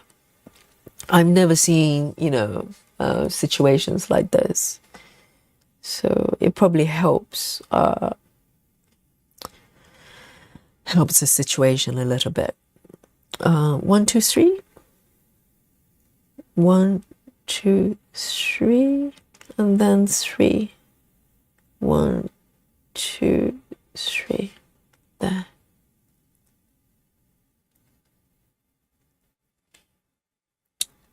Joy says, Yogi, you could also flip the pattern upside down in Saga and stitch downwards. Oh no, Joyce, that would do my head in. I wouldn't know what I'm stitching. Would you do that, really? Because everything will come out upside down. You know, I have seen people, I've been wondering, because I've seen a few people on Instagram. You know, I follow a few sort of stitching accounts. And have you seen those? Let me know. Have you seen people stitching? Those ones I've seen, they were stitching from right side to the left. But they're not doing upper right starting. They literally rotate the pattern 45 degrees. So the top of the chart is literally on the right hand side, and then they stitch this way, and some of them park as well. Because originally when I saw that for the first time, I thought they just take a picture and then didn't you know, turn them in the right orientation. But now I'm thinking that they're literally stitching that way. Have you seen those? I'm not imagining it, right? There's some people literally just turn for whatever reason. I don't know. They rotate a 45-degree of the pattern. I haven't seen upside down. Maybe I have, but I've seen those one. They literally just stitch from the right side. That's the top of the chart and this way. So everything is kind of sideways. How strange. Why will they do that? Now I'm just going cross country now. I've got to be very careful here. 2 stitches here. Okay, so far so good. Double check, triple check. 3 from here. 1, 2, 3, and 3 from bottom. 1, 2, 3. So far so good. It's a bit scary when you start to wander off, because that's provided if I gridded everything correctly. That's the thing about, you know, gridding fabric yourself, but one way or the other I could mess it up.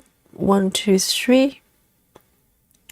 I want 3 stitches. 1, 2, 3. I think we're good.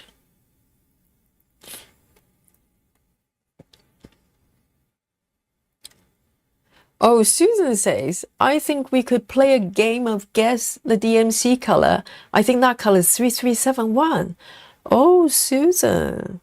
I bet some of you can just look at a color and go, that's whatever number. Yes. I bet GeckoRouge hate people like you because they try to hide the numbers from us.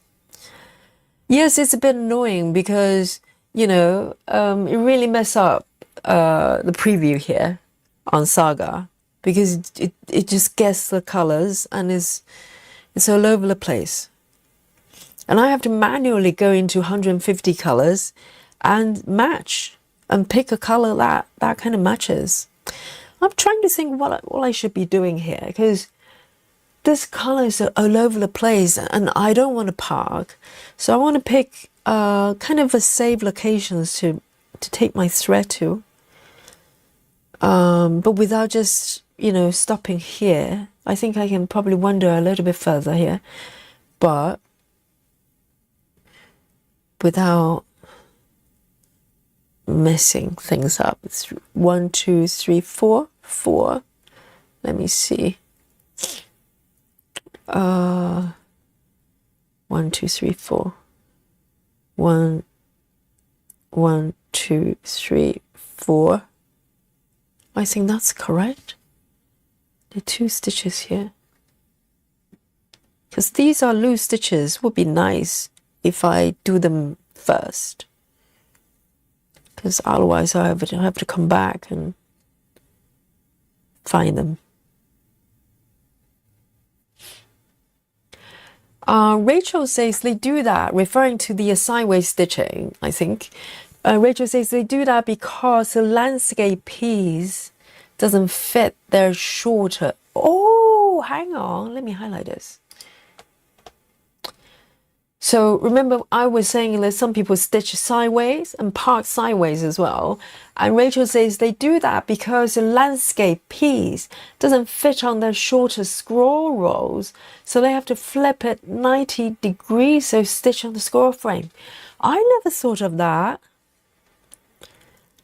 But to be honest, it really depends on the ratio, I mean the shape of the piece, isn't it? I mean, majority of the not GeckoRouge, the Heaven and Earth, the height, and yes, it's wider, it's mostly landscape, but not that vastly though. Even the height is still pretty wide. Oh, so that could be one reason, but when that do your head in, is that worth it though? Because, you know, I've seen people literally part the thread this way, sideways. Like that, and then they stitch like top down and then part sideways. That's not normal.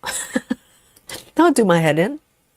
I think that's probably even worse than top down, because top down, literally, it just stitch a normal way, but just flip the chart upside down. But for me, that sounds a bit too risky for some reason, even though it's probably the same. But, yeah, everything will come out upside down. This is bad enough, okay? Top to bottom is bad enough. Imagine the mistakes I could make doing upside down. 1, 2. Just want to count again, making sure that I'm actually gridded correctly, because sometimes one column kind of feels a tiny bit wider than the other. Maybe just optical illusion, but 1, 2, 3, 4, 5, 6, 7, 8, 9, 10. Okay, this is good. It's good to double check, because I extend the lines following the previous block. If one block is not correct, then I'm doomed.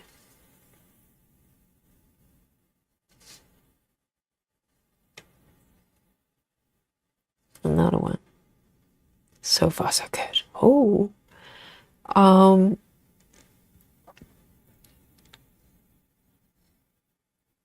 Oh, Ree says, I'm sure that's misspelled. Ree says, I dyed it. No, I did it too, to fit a piece on a score frame, but gave up because my brain can't take it. Exactly, Ree. I know. I can see why someone might want to do that, but no, not. I think the orientation of the piece has to be just normal. Otherwise, you're just asking for trouble.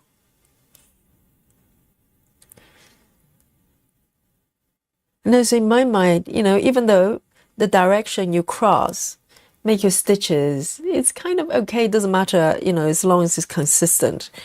But in my mind, I'll be thinking that, you know, the crosses will be facing the wrong orientation as well. And that would do my head in.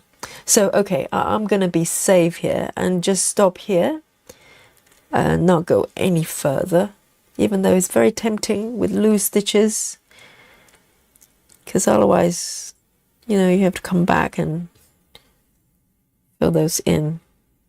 So let me just do it with this stitch then. I'm going to do a tuck in. Slightly trickier with 28 counts, but doable. Right. Second color, guys. Okay. 1, 2, 3. I'm going to pop it back. 1, 2, 3. 1, 2, 3 here.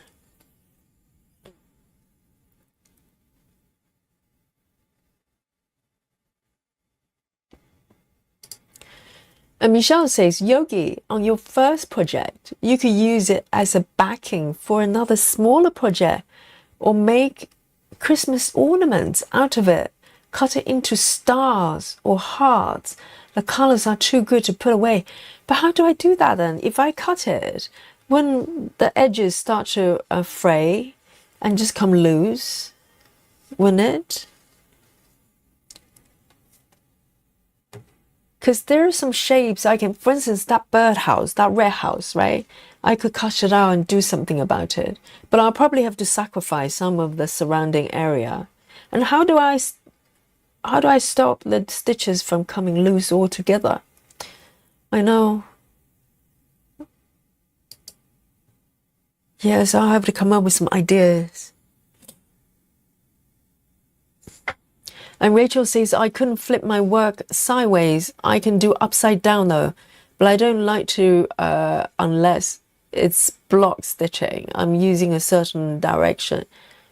I'm used to a certain direction that I cross the stitches. Yes, exactly. I always cross from bottom up, bottom left, upper up, upper right, and the other way around from bottom to top.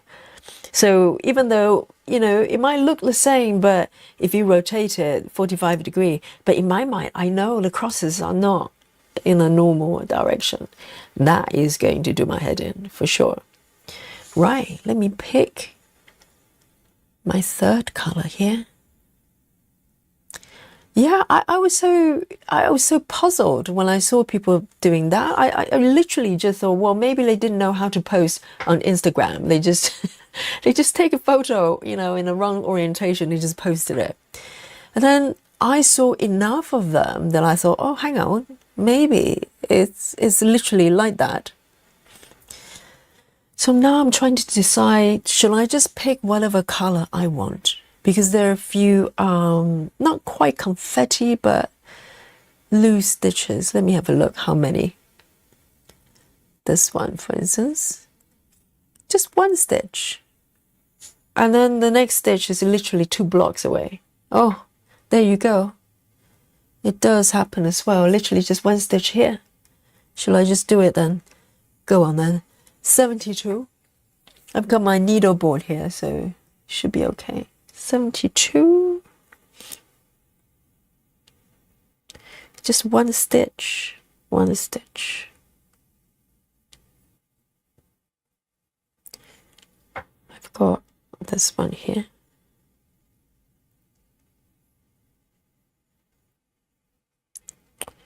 It's tangled.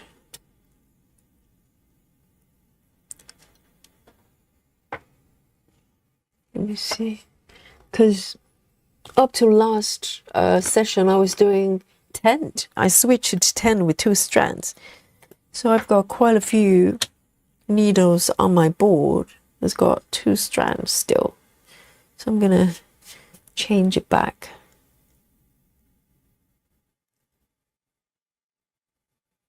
Oh, Rochelle says fabric glue. Okay.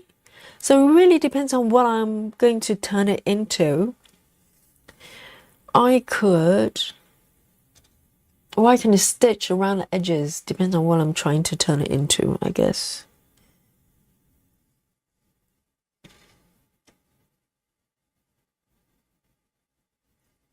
Yeah, because there are a few patterns on there. For instance, the doll as well, even though I don't like dolls, but it took a lot of work to stitch that doll. A lot of confetti,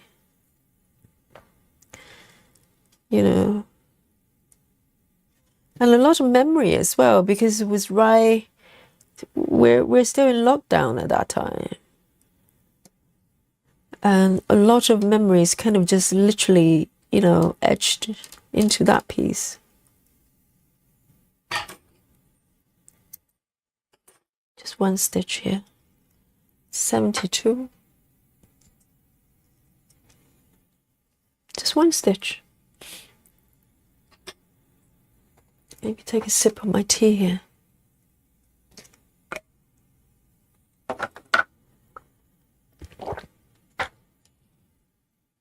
Susan is saying the same thing. Use adhesive iron on liner. Oh, right. So lining up of the bottom before cutting. Okay. And then maybe I can stitch on the edges, right? Use the sewing machine. Maybe turn into an ornament or something. This is a beautiful beginning, whatever it is. But I'm glad at least it's dark colors, not sort of, you know, sky or something. Oh, needed this tea.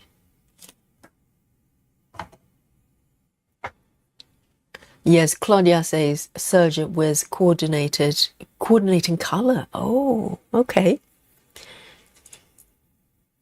Yeah, I can imagine that.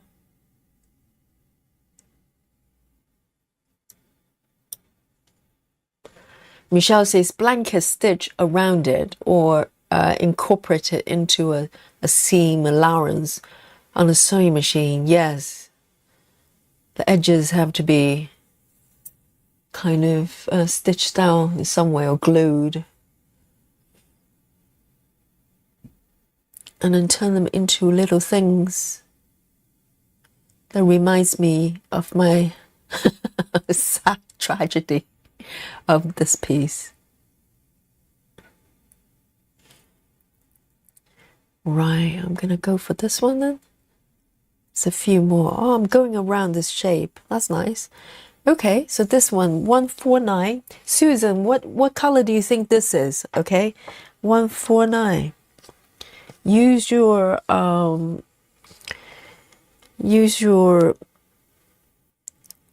Neuralink implant here. You know, you got implant, you might as well use it. 149. So what color is this then, Susan? Or maybe Joyce will know. They were aliens. You just look at the color and go, 3752.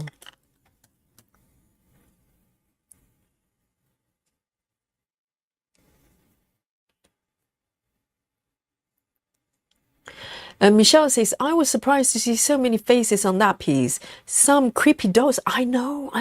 You know, I just struggle a little bit in my mind when I look at a pattern. And I thought, oh, there's some masks and some dolls there. And, but, you know, this piece was just haunting me. So when I saw it, yes, the doll faces and the masks was one of the things I consider, but also the price as well. I was thinking, oh, come on, Yogi, this is a hobby, you know, this is not, you know, £500 is like a pretty much down payment of a mortgage.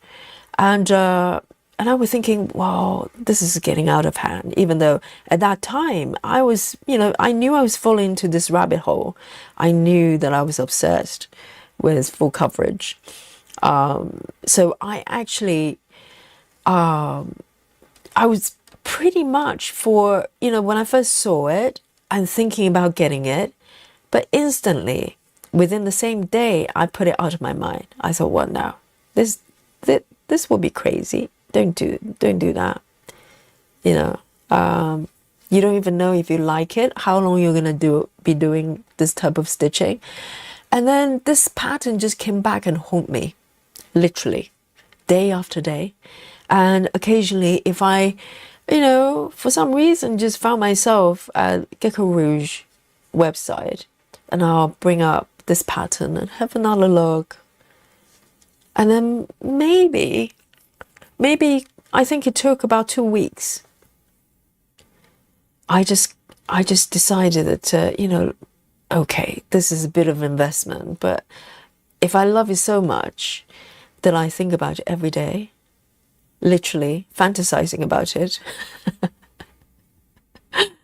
there's something to it, you know. I maybe I just wanted that much. Yes, the masks and everything, but then I looked at the totality of the pattern. For some reason, every time I look at it, my heart races. Even now, sometimes when I zoom into the certain part of it, I don't feel as much, but when I look at the pattern as a whole, oh, I just love it. And yes, so I managed to stitch some slightly creepy looking masks, you know, I managed. But I thought, well, then I get to the parts like this kitty I'm going to get to on the lap there, looking so lovely. And this is such a fun piece. So, you know, I managed. And the doll, to be honest, the doll on upper left there, it wasn't too bad, actually. I thought I was going to freak out, but it wasn't too bad. Probably because I was so focused on all the confetti that's involved. And by the time I finished it, I was feeling quite proud. So it wasn't too bad. But yeah, you're right. Some of them looking quite creepy. Maria says, hi everyone, I'm late to the party. Yes, submit the full report. Why are you late? Hey, Maria. You have to be on time for the class. There's always replay. If you miss the beginning, you can always watch the replay. And it's never too late, really.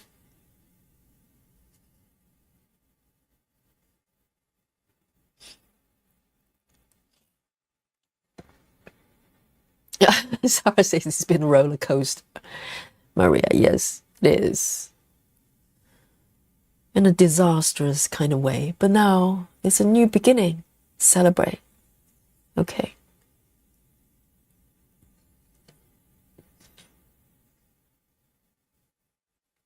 Betty says, I wonder 435, 436, 434.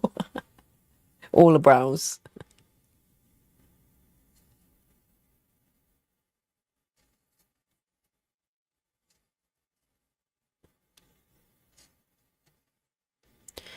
And now I've covered this bit. Maybe I can remove the blue here. It should be okay to do that. So this blue will fade away.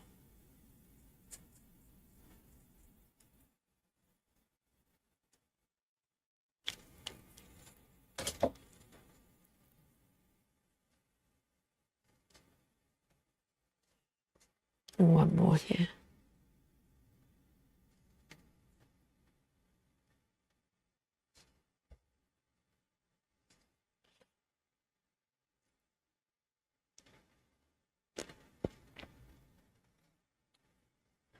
Rachel says, does anyone else see things outside or a time on a clock?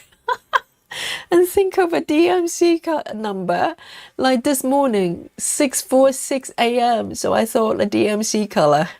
Not me, Rachel, not me. I have no clue. Unless it's 310. 310 are probably the only color I know the number of. And 666. Otherwise, no. But then I'm not alien, okay?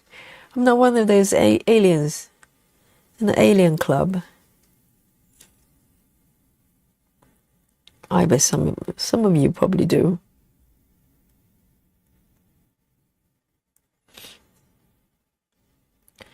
So far, so good. Yes, no one is screaming at me. That's good. It's always a good sign.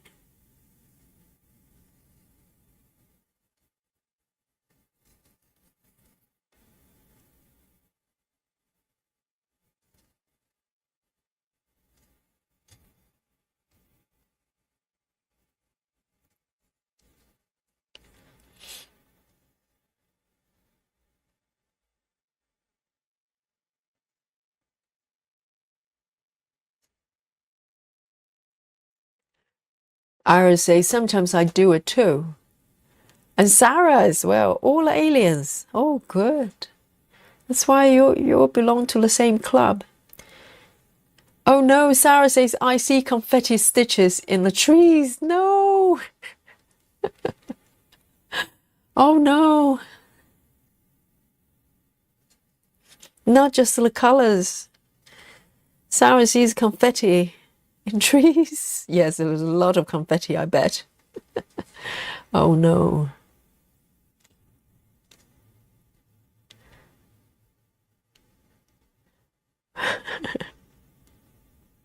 But you know, at one point, I was learning to do 3D graphic. So in my designer days, and so with 3D graphics, you have to create wireframes, right? So you have to create like a model, a basic model, and then you put textures on it. Then it starts to look like a real object or whatever you're trying to create. And for a while, when I was, learning to do 3D modeling, I literally see things in wireframes. It's like every single thing, whether it's building or people, whatever, people's faces, I start to see how I can run the wireframes through the shapes and how many, polygons will I create in order to create like, a good model. And you can't have just, maximum whatever number of polygons you want, because the more polygons the more processing time for it to render. So there's a calculation in the head that happens when you try to model something. And oh my God, it was taking over my life. Everywhere I looked, I saw wireframes. Isn't that freaky? Isn't that, that is, Matrix. Everything's made of wireframes. If you believe we live in a simulation. So everything is made of some sort of design underneath, some sort of wireframes underneath. Oh, hang on. I think I noticed one issue here. Why do I have this stitch? I haven't done that one. Oh, okay, that's fine. I just forgot to. I just didn't mark it on my app. Oh, no, it's all good, all good, all good. For a moment, I thought it was, reverse stitching time. Night, Michelle.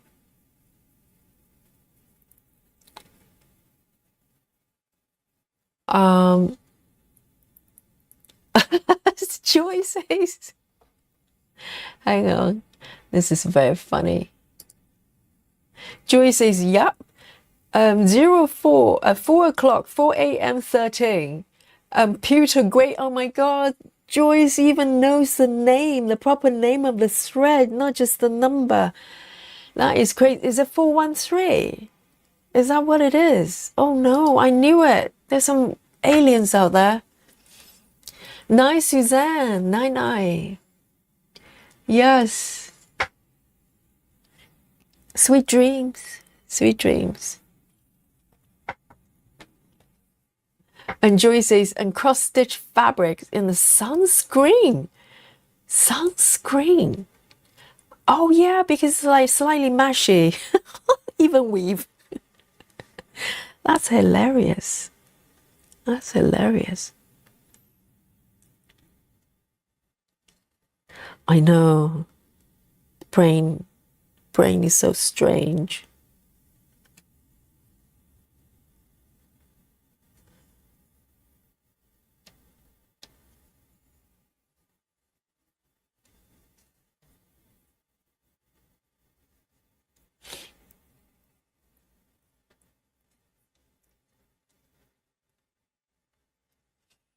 Betty says, I could count things like driveways, shadows from trees that run across the car. Count the low lives that cross overhead. Is an obsession when I can't stitch. Oh, wow. So I'm not bad. I'm not bad at all. I don't really see stitches in things yet. No, I don't. When I'm not stitching, I don't really think about it.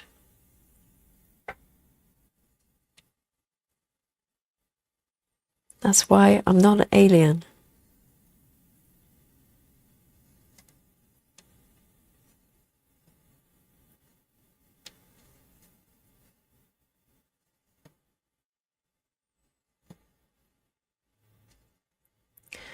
This is very nice to stitch.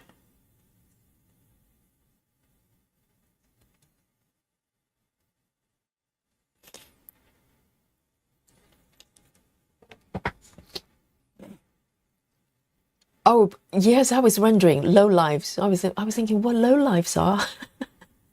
You're talking about me? Power lines, okay. Busy Mom says, time to get off work, so I'm saying goodbye. Have to run errands after work. Have a great stitching. Thank you, Busy Mom. Enjoy the rest of your day.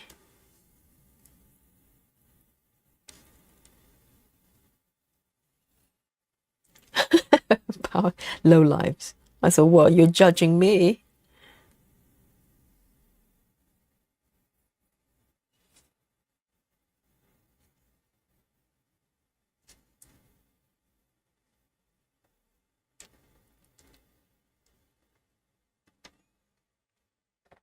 And Betty says, my counting got me into taxes, but first into counted cross-stitching. Oh, are you accountant? Or, yes, I can't count at all. As I have demonstrated, I am lying.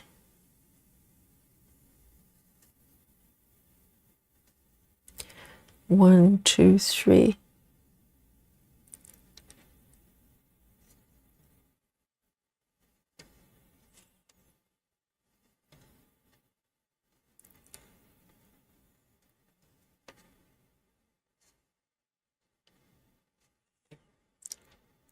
Feels a little bit easier now. I have other stitches, few stitches as reference. So I feel less nervous. But it's normally now, you know, when you're a little bit relaxed, you start making mistakes. So never get too relaxed.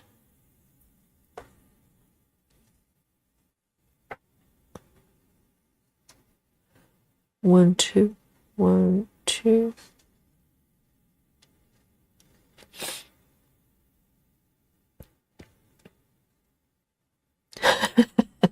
Susan, yes, I wondered that as well. No lives, how dare you?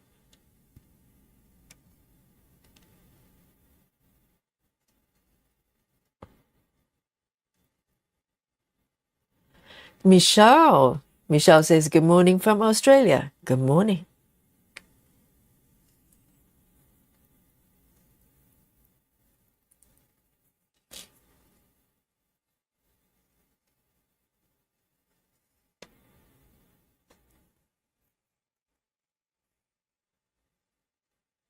So is doing taxes kind of a hobby, like a challenge, mental challenge?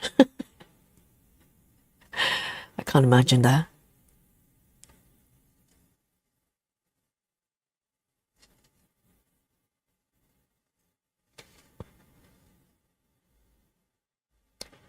So this one has got 1, 2, 3, 4. Just double check. 1, 2, 3, 4. Ooh. Better safe than sorry.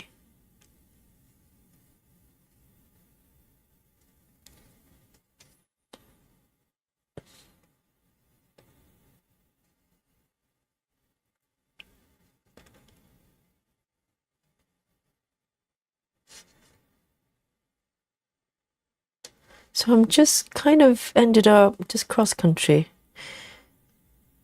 Didn't get my typewriter out.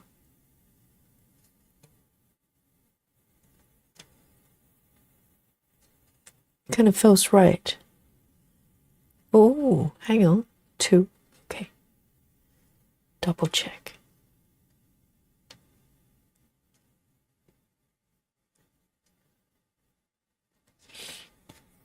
Linda, hello. Linda Anderson says, hello, Yogi. Hello, Linda. Michelle says, was just wondering if there was a live yesterday. I got home from work, sat down to watch the replay and couldn't find it yesterday. Yes, you know, certain someone came down with a flu-ish, man flu, you know. And so, yes, I had to do my duty as a partner. So he's not going to sue me for, neglecting him. But we're back today.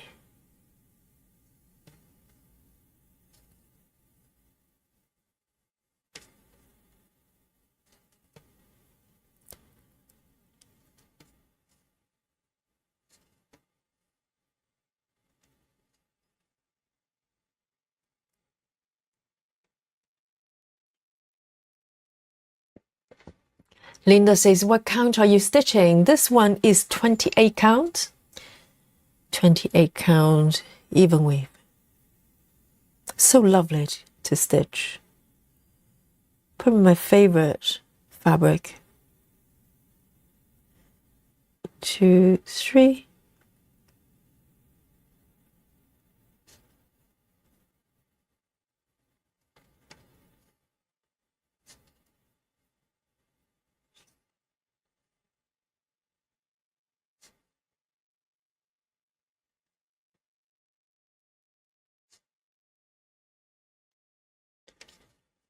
Yeah. Thinking whether I should take it over there. I think I could. It's not too far away. 1, 2, 3, 4. 1, 2, 3, 4. There.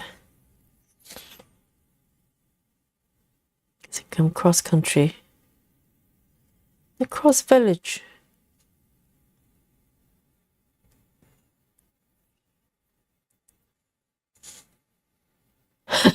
Betty. Yes, I know. Autocorrection. The autocorrection is trying to tell you something.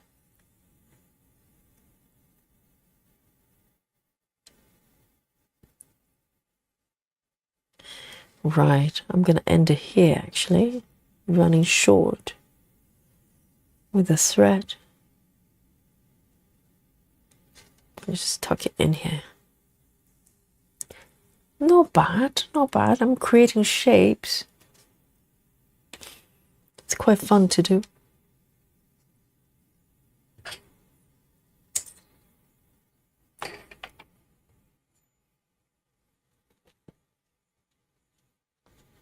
Let me take a sip of my tea here. Oh, all the nerves. I think I deserve some chocolate. What do you think?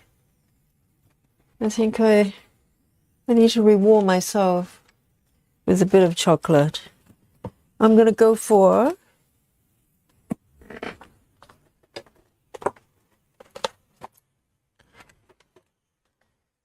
whoops, with that strenuous start. I'm going to reward myself with a bit of a Black Forest chocolate. 70% cocoa from Montezuma's, my favorite. So, oh guys, bring out your chocolate, your power snacks, wherever you are. Susan, have you got chocolate today? There you go. Whoa. Cheers, everyone. Oh, I want to show you the star. It's got a really pretty pattern there. Really cute. Yum.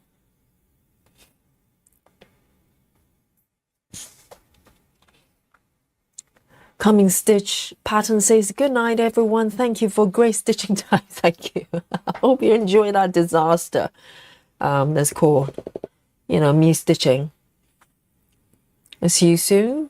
Good night. Claudia says, if anyone earned chocolate, it's you, Yogi. I know, I don't know how many calories I burned just going through that session. You know, the psychological stress. Oh, I know, so the false start 3 times. Goodness, I probably lost about 1,000 calories right there. I can justify a little bit of comfort eating here.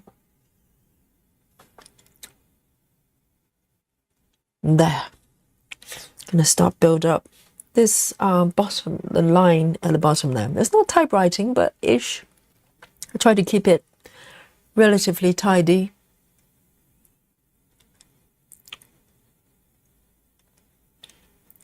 There you go.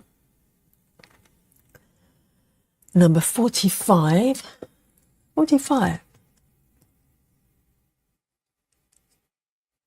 There. One of the greens.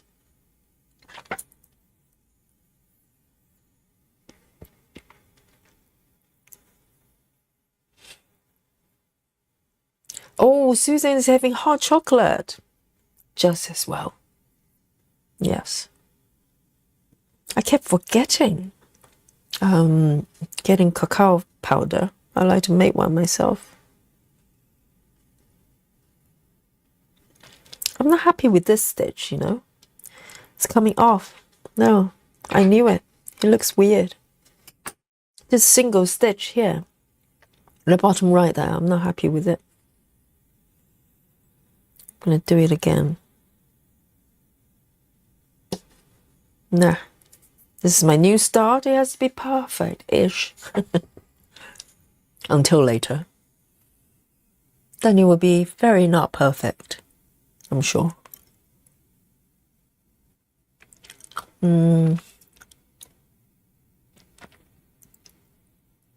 So I'm going to erase that one. No, so I missed one stitch over here. I'm going to do that first. Good. Fine. 45.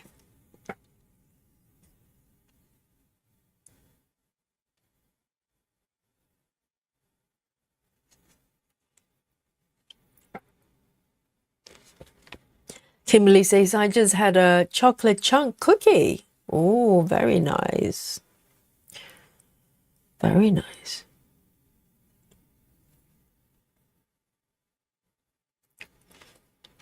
Oh, that hit the spot. That's what I needed.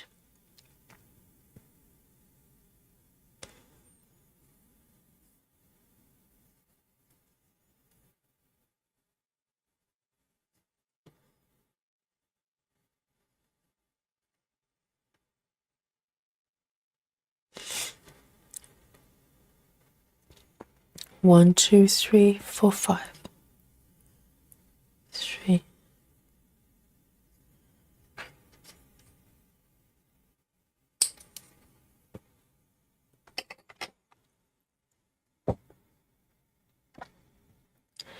Rachel says, I wish I could burn 1,000 calories stitching.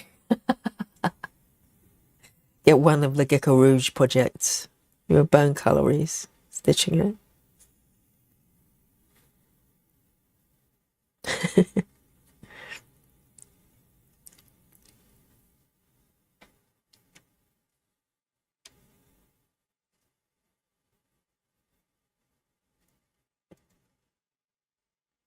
And one more here.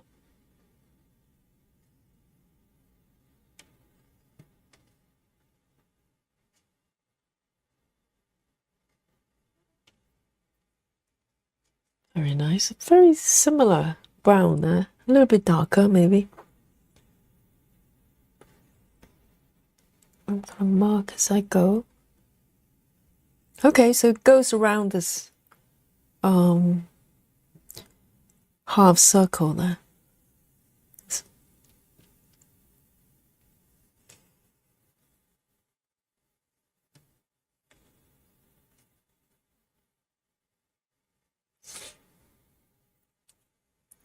And take another piece. Very nice.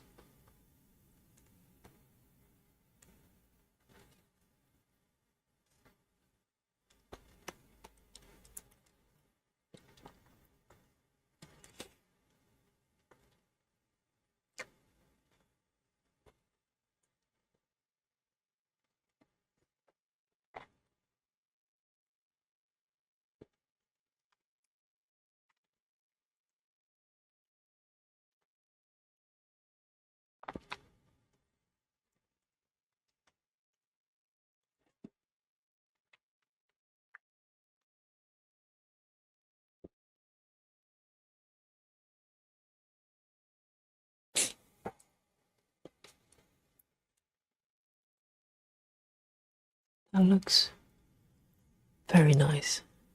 The colors I picked just so happen to kind of define the shape of these, whatever I'm stitching here, bowls.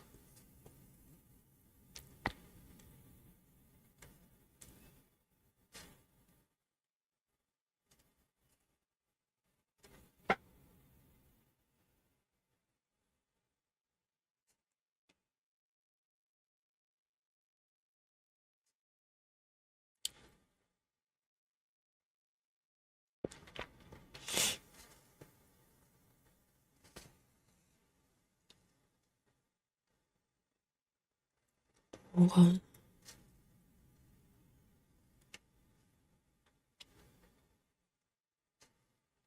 You know, I'm working on pretty much the same spec.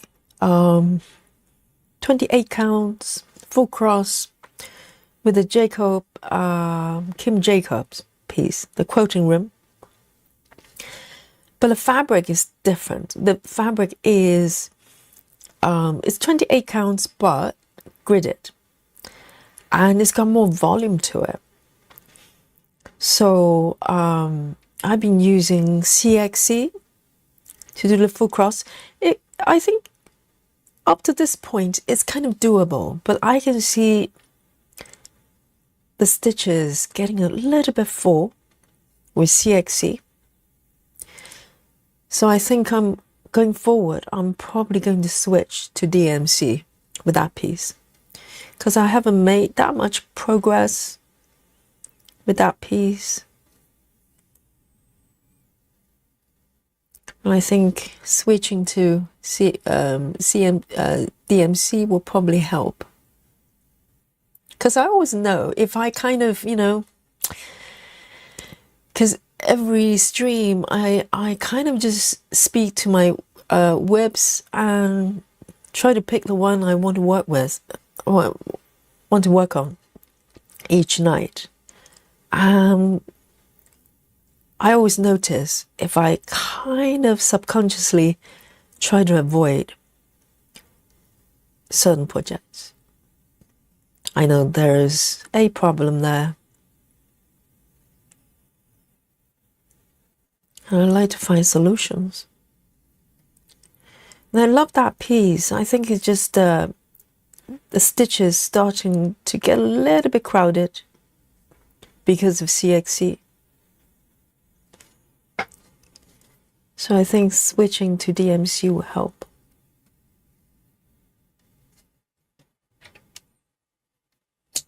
There. Try not to cut the fabric.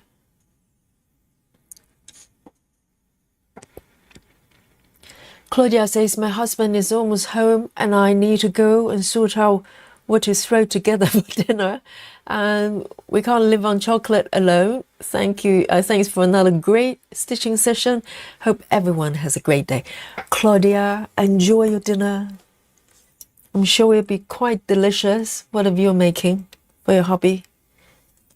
And I'm glad you enjoy the session, and we'll see you soon.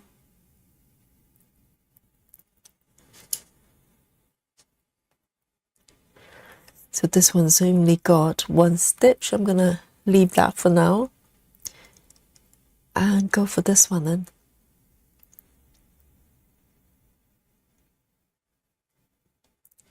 Right, it's quite nice. So I'm picking colors that are kind of just following the outlines. It's always more fun to do. 6-5, 6-5.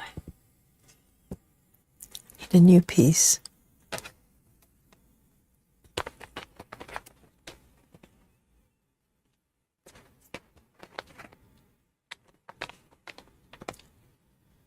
The brown.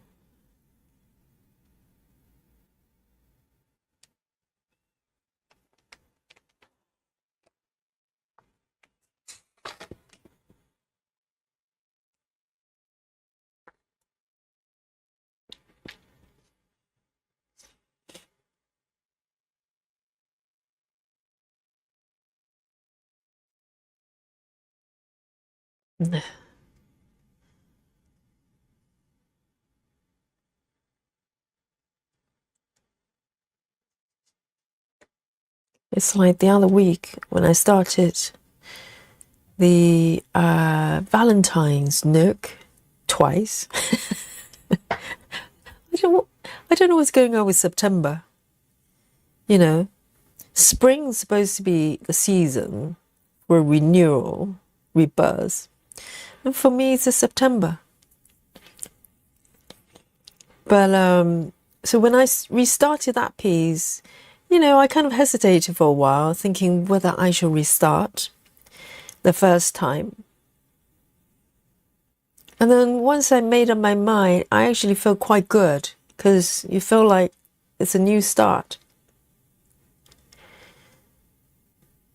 But then I realized that maybe I need to restart again.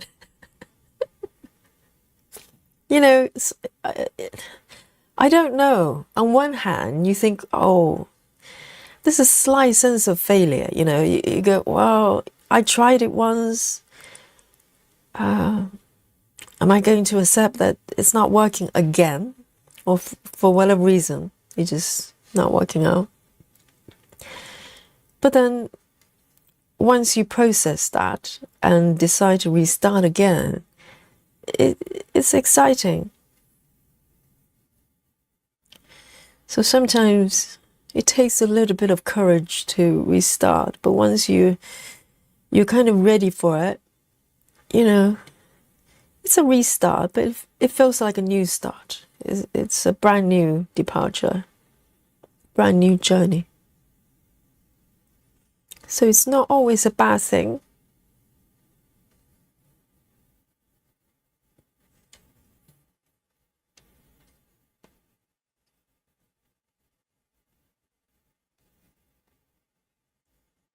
And with this piece, to be honest, the whole reason I switched from full cross, which I was doing for, you know, over 2 years, and I decided to switch to 10 stitches. Well, looking back, maybe somewhere in my mind, I was, you know, I was feeling a little bit fatigued with the piece. I was just trying to find a new way, new motivation to stitch it. So, and now I'm literally restarting the piece. Maybe it's not a bad thing. It makes me feeling excited. This piece again.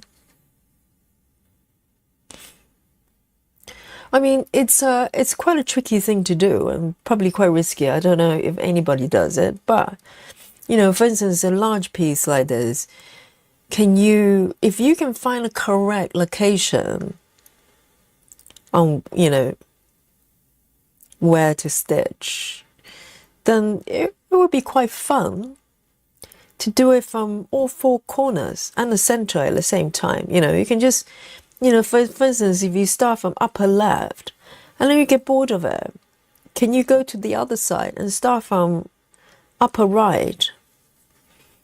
And then if you get bored, you can start from the center, if you can find the center accurately, or from the bottom, anywhere. Will not be so much more fun than having to stitch in order. You know, for some people that might be good if you're just happy doing that, but sometimes people give up on projects because they kind of just, you know, stuck in a rut and they don't know how to get out of it. And when I say they, I mean me, pretty much. And I think I was there a little bit with the little cake shop as well, the Amy Stewart piece. I was kind of, I worked on that piece for quite a while, and then just somehow just couldn't find motivation to do more. And then Saga came along, so I imported the pattern to Saga and started working a different method, you know, mean to max and stuff like that. And then it became fun again. So sometimes we just need to kind of just switch, you know, change around and not feel bad about it. Nikki says you can with ECC. Nikki hasn't given up trying to lead me stray to extreme cross country. Do you mean the tightness of the thread? No, I don't think that helps whether it's ECC or not. Is that what you're referring to? Or maybe just changing things up a little bit.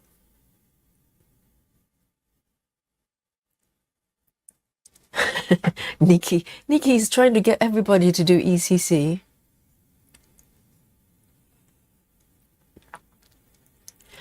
Sarah says, Jan, the caffeinated crafter has one.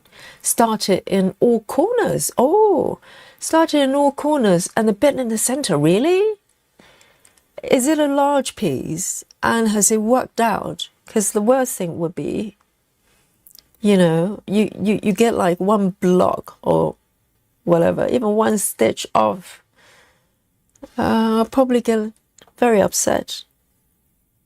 I think if you can find the correct location, I guess it's probably doable. But that's the problem. That's the caveat, isn't it? It's like, can you find the correct location and meet at the center at some point? And everything all lined up. Because that would be quite fun. Maybe I'll try that for a smaller project. Kind of like a mini or something as a challenge. But with larger pieces, I don't know. I wouldn't feel confident doing that.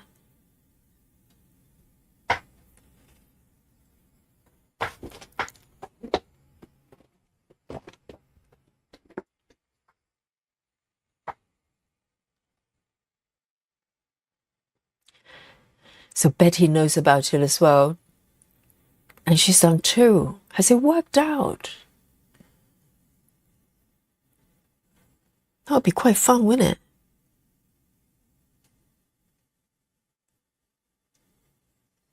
If there's a kind of a way to make sure that you can find the correct location from the corners, it's actually quite fun, wouldn't it? Because you can just switch to any corner you want, and the center as well. 1, 2, 3. How about that, Nikki?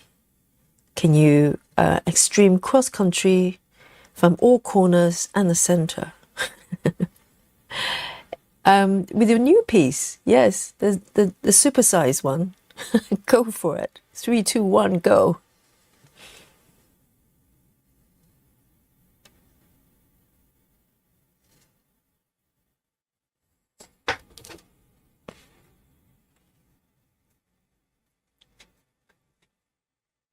Nikki says, no, start anywhere you want. Well, you kind of can't, can you? You have to start from somewhere. Well, I mean, technically you can start anywhere as long as you can start from the location that is, you know, that's kind of correct location. You can just pick a pattern, part of a pattern, and as long as you can actually identify the correct location. That's the tricky part, I think. 1, 2, 3.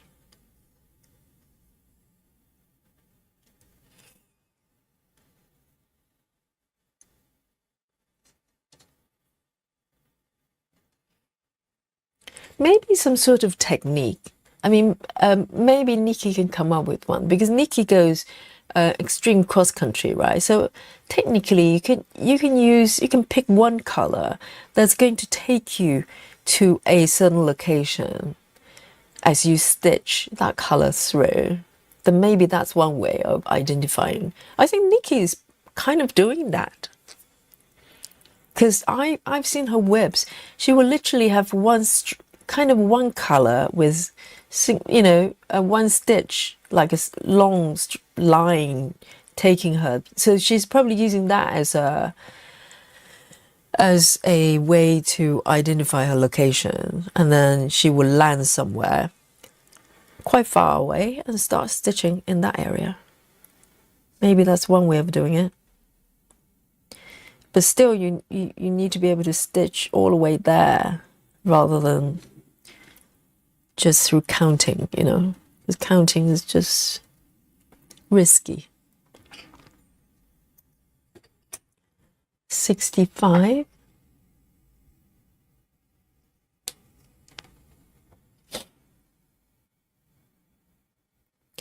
Joy says you can do it like most people do, a jigsaw puzzle. All the outline blocks first, all around the pieces. Oh, I see what you mean. So you stitch the borders. But that's pretty boring, isn't it? unless you can find the borders. Yes, I suppose you could. Yes, you're right. If you just stitch along the borders and then just pick whatever spot that you're interested and cross country down a little bit or sideways or wherever, if you're coming from the side, yeah, I suppose you could. Yes, I think that's a good strategy.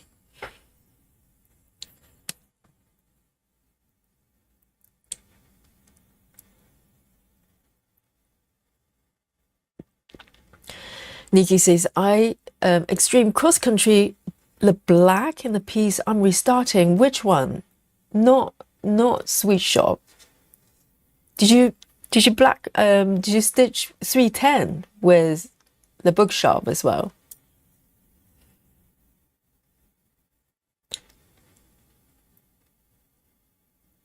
And you did that with tent, and now you're switching to full cross. Is that correct? But you love your tent. Oh, two strand. You don't like two strand. Okay, fair enough.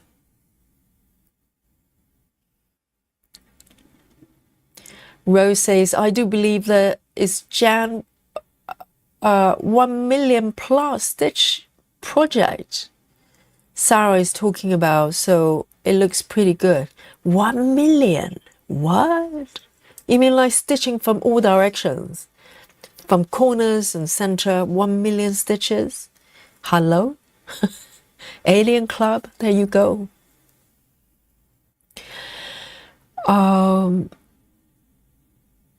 Nikki says, now, and I can go anywhere now with a sweet shop, but where are you going then?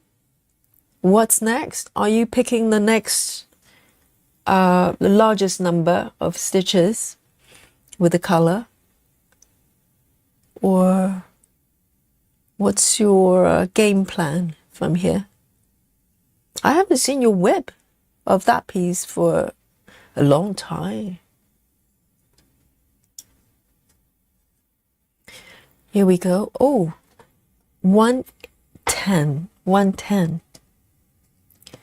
110 has got a lot of stitches. Look at that. 110.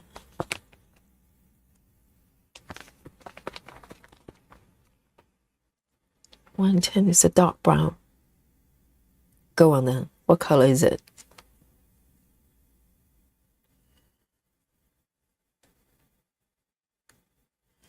Here we go. It's quite dark. It's almost brown, black, but it's not black, it's brown. Dark brown. Chloe C says, the puzzle way sounds interesting.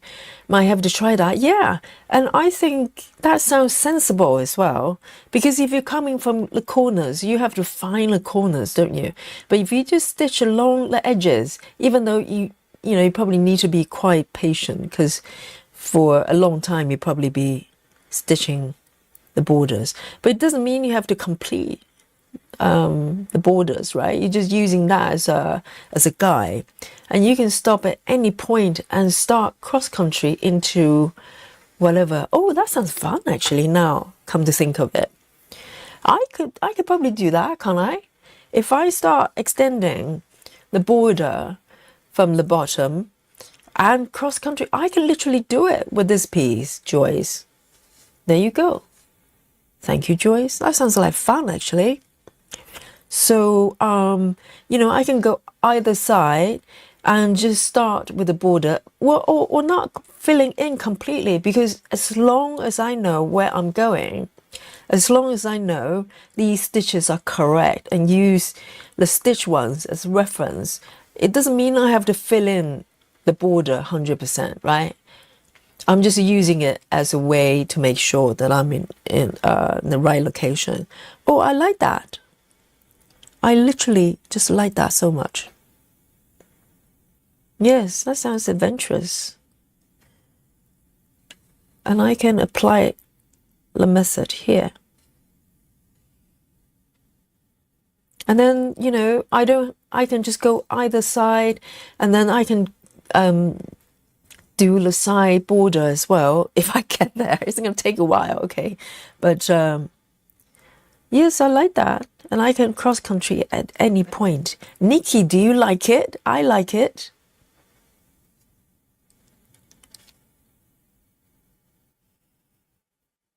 Yes, I mean, stitching in different method, literally, you know, bring a new lease of life to a lot of projects like I've done. That's why I change methods so frequently, because I'm just constantly trying to find sort of new challenges and just make them exciting, you know.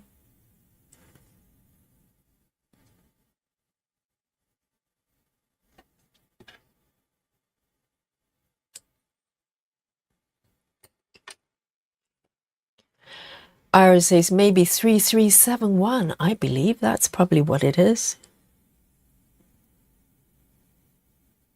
It's one of those really dark browns.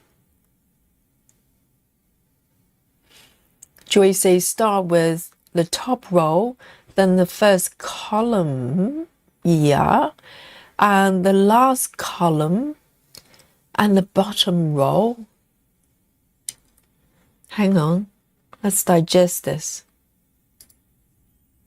Joy says start with the top row. Okay, the top one, the first column, the one on the side, and the last column on the right, and the bottom row. So you're thinking completing the border. Well, if you're patient, because at the borders, it probably takes some time to stitch and to fill in all borders, and maybe for a long time you won't be able to see anything. You know what I mean?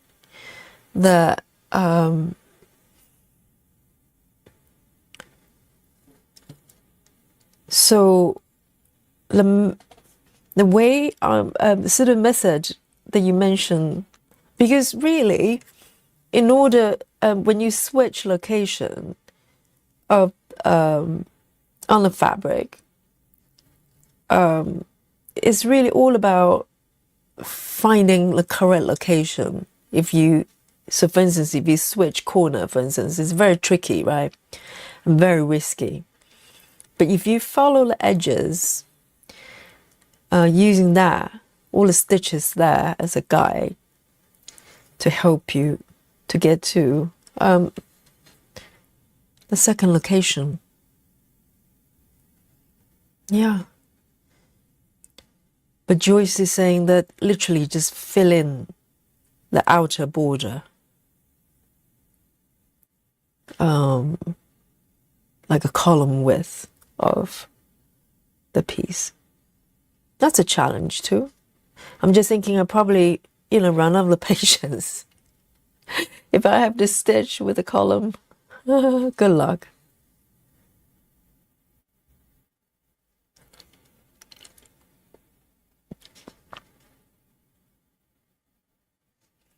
So now I can just do the colors I'm interested, and I don't necessarily have to fill in the entire area, and I can just keep moving and find a cat. Why not? The orange cat. That's my plan. I think that's what I'm going to be doing. I think that sounds good. I can probably get to the cats a lot sooner. Yes, that sounds fun.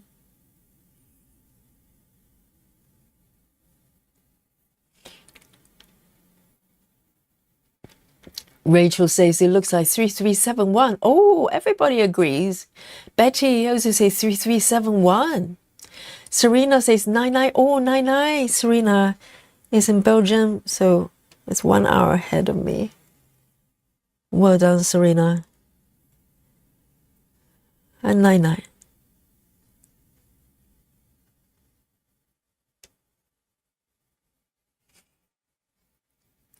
Nikki says, I did that for a couple of pieces. Which one? The border stitching. Oh, we need a name for it. It's much easier than trying to explain. border stitching.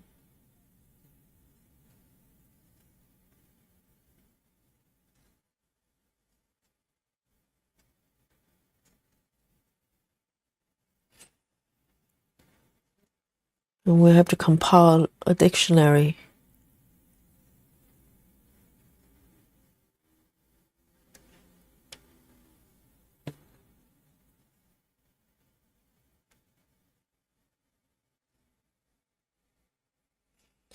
Travis! Oh, Travis here. Travis is here. Hang on. Travis is in the chat. Travis says, just wanted to let you guys know, Tia, Merrick, and I are home now from the hospital. Everyone's happy and healthy. Yeah. Amazing. Everyone is good. Everything went well. Congratulations, Travis and Tia.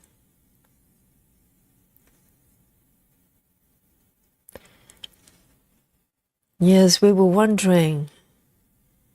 We knew that you were waiting for the baby to drop.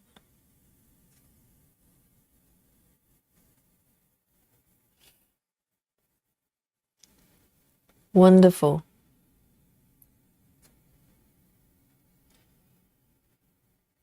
Rochelle says frame stitching. Oh, that's very, yes, that says exactly what it is.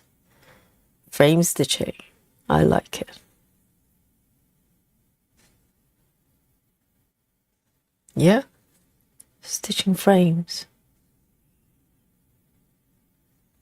And if you're stitching frame from the border and then cross country into the center and random direction, it can be deranged frame stitching. Right? It's a variation. Glenn, GeckoRouge says 3371. Glenn, why do you have bracket GeckoRouge? Are you from GeckoRouge? Try not to scare me. I have just butchered this piece. Or maybe Glenn loves GeckoRouge a lot. No way. Is Glenn official from GeckoRouge? And Glenn's first message is 3371. There you go. Then Glenn must be right, Glenn. Susan, yes, Susan's wondering as well. Glenn, the actual GeckoRouge. Glenn says, that's me? Is Glenn? No. Not that I don't believe you. Glenn, that's me. Yes. It's got GeckoRouge name on it. It's got to be real. Glenn, if you're actually from GeckoRouge, no words, okay? Please don't tell them what I've done to the project. Hush, hush. I'll pay you $5 to keep it quiet. And oh dear. Rose says, that's so exciting. Congratulations on the new baby, Travis and Tia. Absolutely. And I love the name as well. Merrick, is that correct? I butcher names all the time, so I probably butcher that as well, but it reads like Merrick.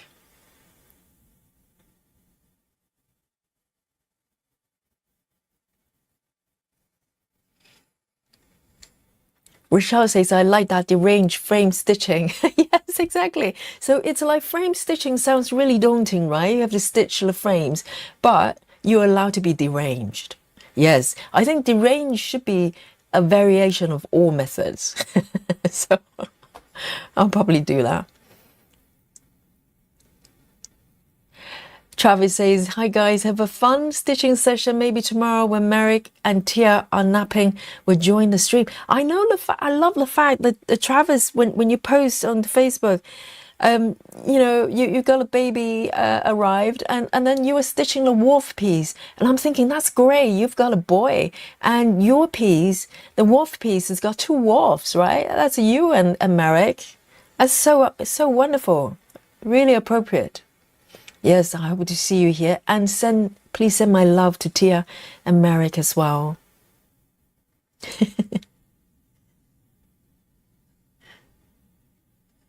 That's so wonderful.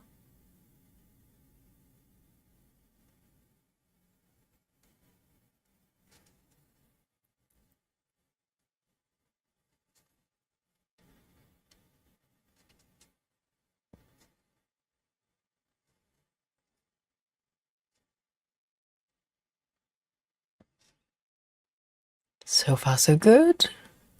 Very nice. So, Glenn, tell me, are you official?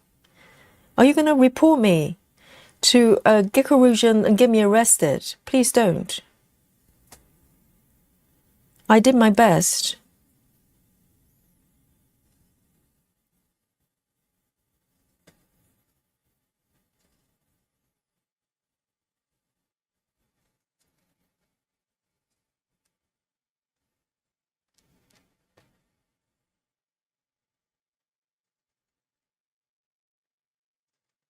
So I'm literally just following the curve of the shape here.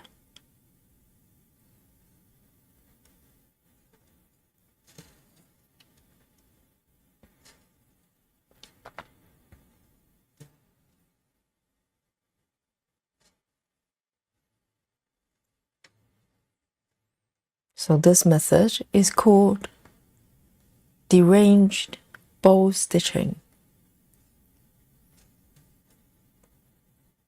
If any design that's got a bow or bows, you can just stitch however you want.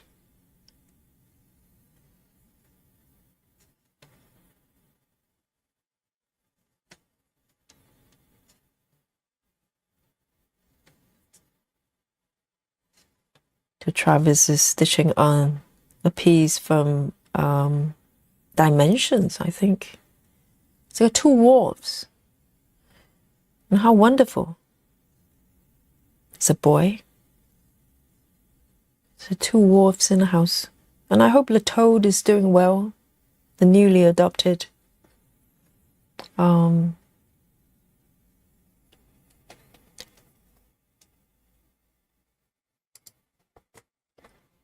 Oh, Glenn. Glenn is from GeckoRouge. Says, your live stream popped up on YouTube. It's algorithm. If you search for GeckoRouge on a frequently basis, it probably pop up. And so Glenn has just jumped in. Looking great so far. Thank you for sharing, Yogi. Oh, please don't tell Glenn what happened in the beginning of the stream, okay? Yes, just keep this wonderful memory of this perfect picture here, Glenn. Yes, everything's going so well, Glenn. No problem there. There's no restarting or anything, and there's no butchering of the pattern at all, right? Chat, guys, please verify and just so Glenn is not going to worry, and please just tell Glenn not to rewind, not to watch replay, please. Yes, everything's going well. Look at this. I'm starting from the bottom center, okay, Glenn?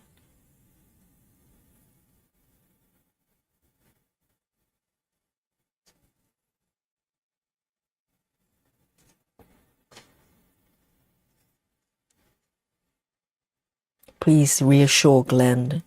Nothing weird is happening, okay?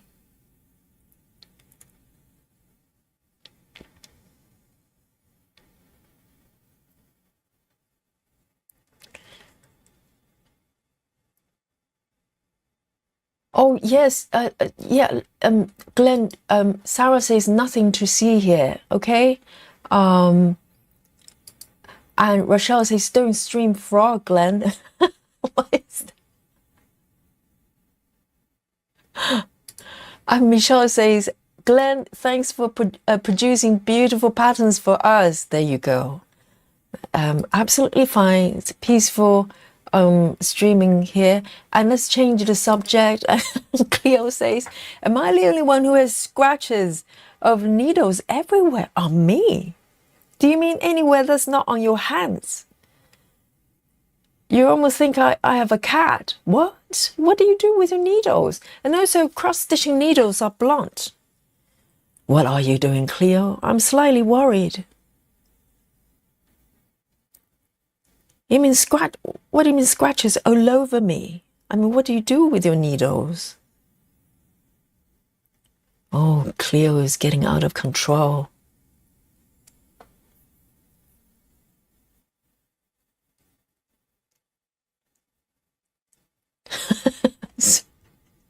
Yes, please reassure Glenn. All is well. All is well. Nothing to see here.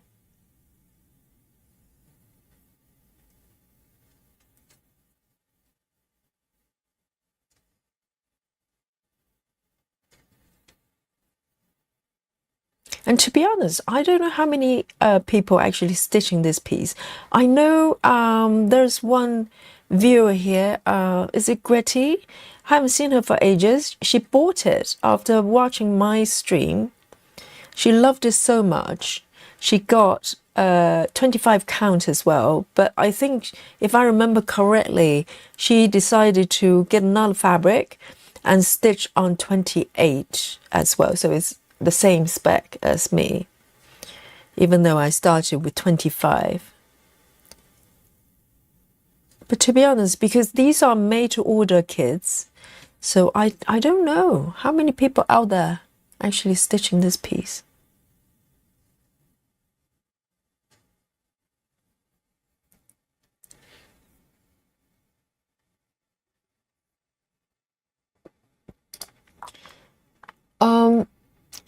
Betty says, Glenn, did you design the bizarre box? Or, I'm sorry, I'm not sure I remember the correct name. Glenn, are you the chart creator?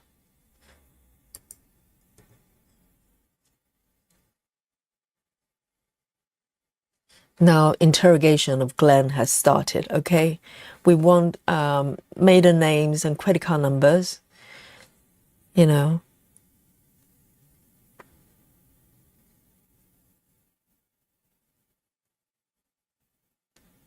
Now, Glenn will regret ever, you know, coming up to the chat. Now, everyone wants to know, who are you, Glenn?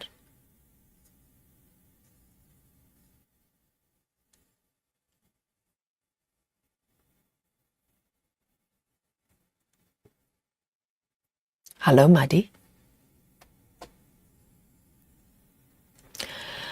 Cleo says, well, I just started cross-stitching a couple of months ago. Since the very start, I accidentally go with the needle across my arm and have a long line on my leg. What?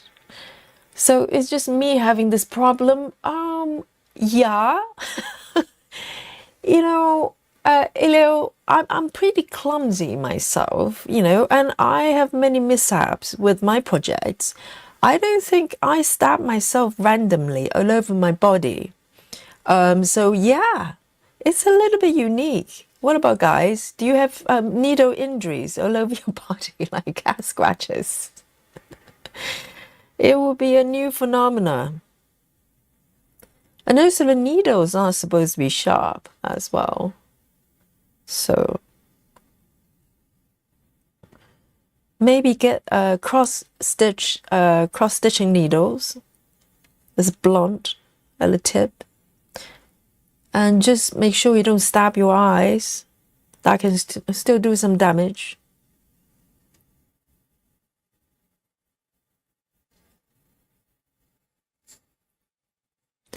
Betty says, I've never had that problem. I'm very polite, Betty. Betty's like going, what?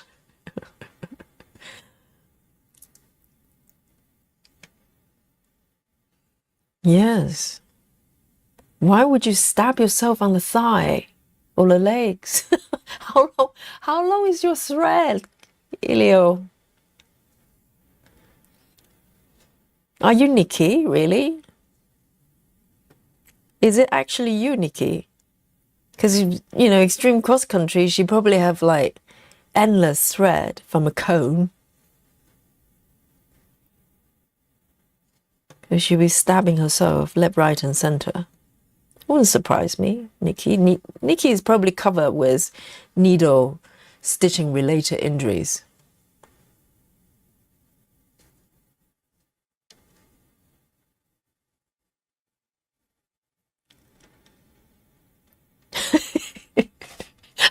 Rochelle says no scratches, just the colors on each thumb. Oh, that could happen, yes. That's more likely. Or some sort of repetitive injuries, but not stab wounds. Oh, yes. I think we need to look into Elio's situation. You know, I'm slightly worried. It's not the type of injuries you should be sustaining from cross stitching.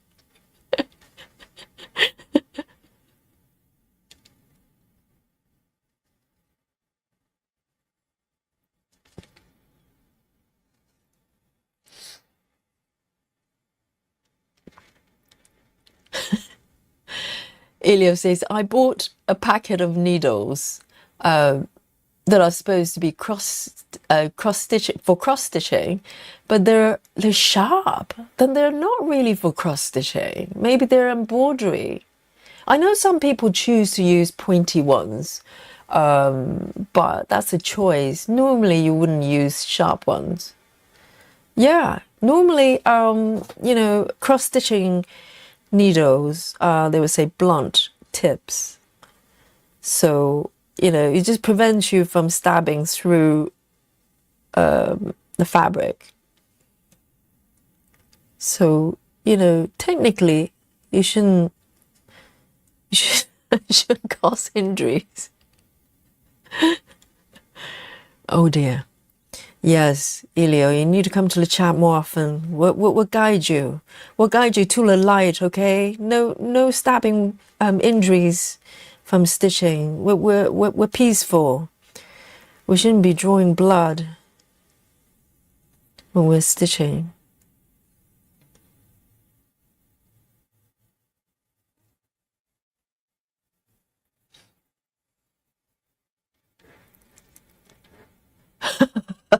Elio says this is not a safe hobby.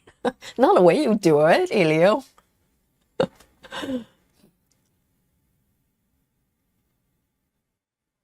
Yes, Steve says sounds like Elio needs some ball tip needles. Yes, that would be, yes, it would be very hard to stab yourself. You can still poke your own eyes. The way Elio is stitching, I'm slightly worried. I think some sort of injuries can still occur from the sound of it. We need to examine the way she stitches. Dear Almighty.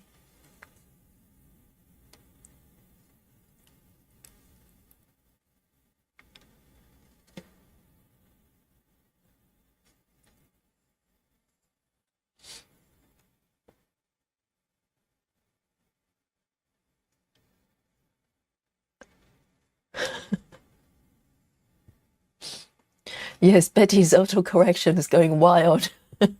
We get it, Betty.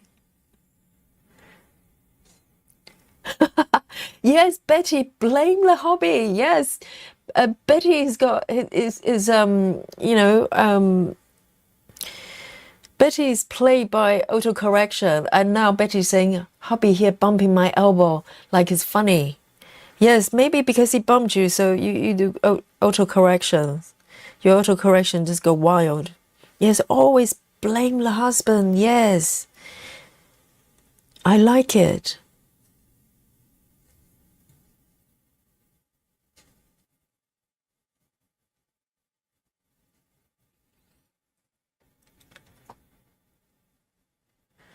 Rochelle says, well, Rochelle is being a little bit of detective here.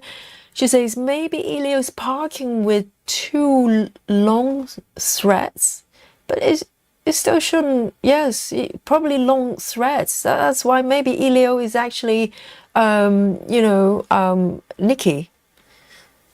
The stitching from a cone, like endless threads. Just keep going. So yeah, you just stab yourself and tangle in threads as well. Very dangerous way of stitching. See, Elio, the way I'm doing it, watch and learn. Other than destroying the project itself, okay, that's one way of doing it. I do not stab myself. Not generally. Look at the needles here. It's quite blunt. Okay, as long as you don't poke your eyes, you're quite safe there.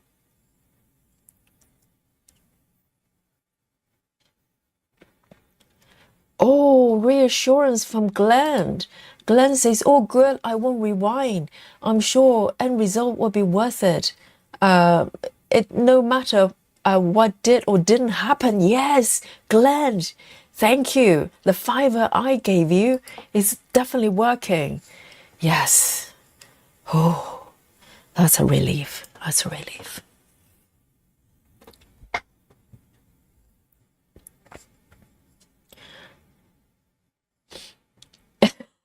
Even Elio's mom is worried. She says, my mom was also confused about my scratches. Oh dear.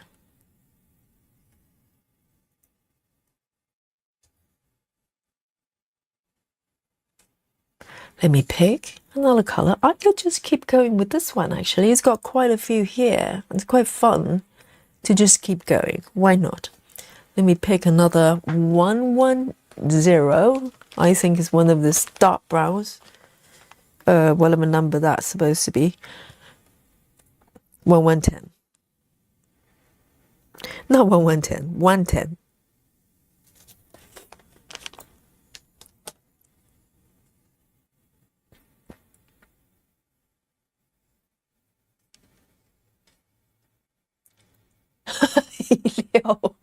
Elio says, I have safety glasses on. What are you doing there? Are you doing some sort of lab experiment? Elio, stitching is a safe activity, okay? You shouldn't need protective gear. Well, having said that, you still need some sort of harness and GPS device and helmets if you go crazy cross country like Nikki. But unless that's why Elio may be Nikki. Maybe Nikki's coming on here to troll us. No, I'm kidding. Elio, you have my sympathy. Since you started stitching, you have sustained various injuries, cat scratches, and you have to wear protective gear in order to keep yourself safe. And even your mom is worried.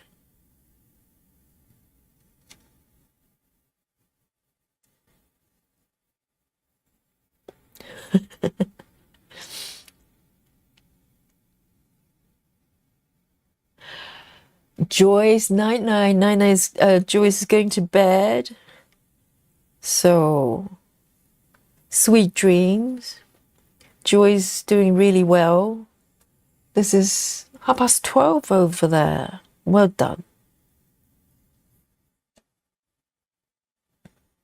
99.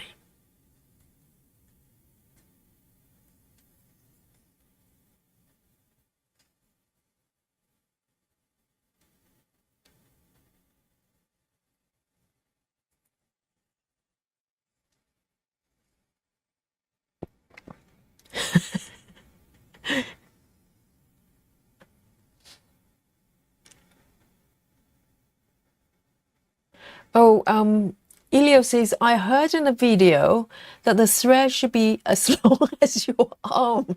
Oh dear. How long is your arm, Elio? I'm really worried. Are you like, when you're standing up, can you touch the ground with your fingertips? That's one test to check if you have arms that's unusually long. No judgment from me.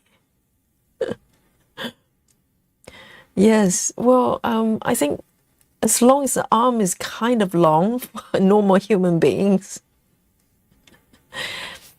I often say forearm, my forearm. So I've got, I'm not alien, so I've got normal length forearm up to my middle finger. But then it really depends on your body. It might vary a lot. I don't know what kind of YouTube video you've been watching, Elio. You're stabbing yourself with your sharp needles, and then your threads are as long as your arms. I mean, provided you don't have like super short arms. That's probably quite long. You need to change the channel, okay? Unsub, whatever you're watching, watch this one. Will guide you to the light. Safety first, stitch safely,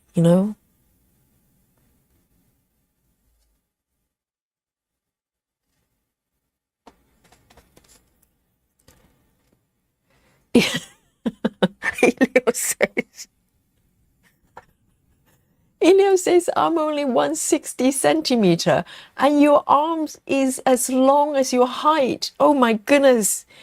Yeah, I don't know what to say. I mean, no judgment from me. We're born unique, Elio. It's fine. It's fine.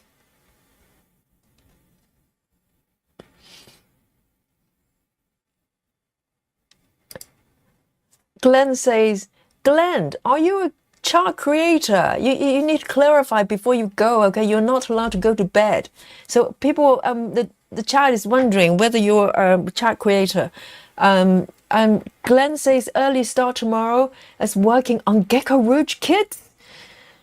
It's official, so I have to vanish now too. Thanks again, and I have subscribed. Look out for the next update. Good night, everyone. Yes, night to Glenn. Okay, Glenn is probably in the UK, and we will continue to interrogate him next time. Okay, Glenn, do come on here. Okay, do not lurk. Do not lurk. All right, night, Glenn.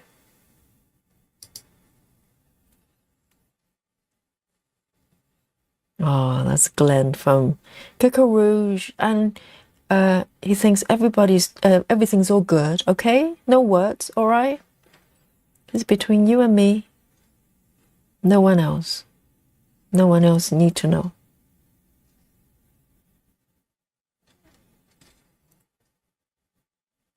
Good night, Glenn.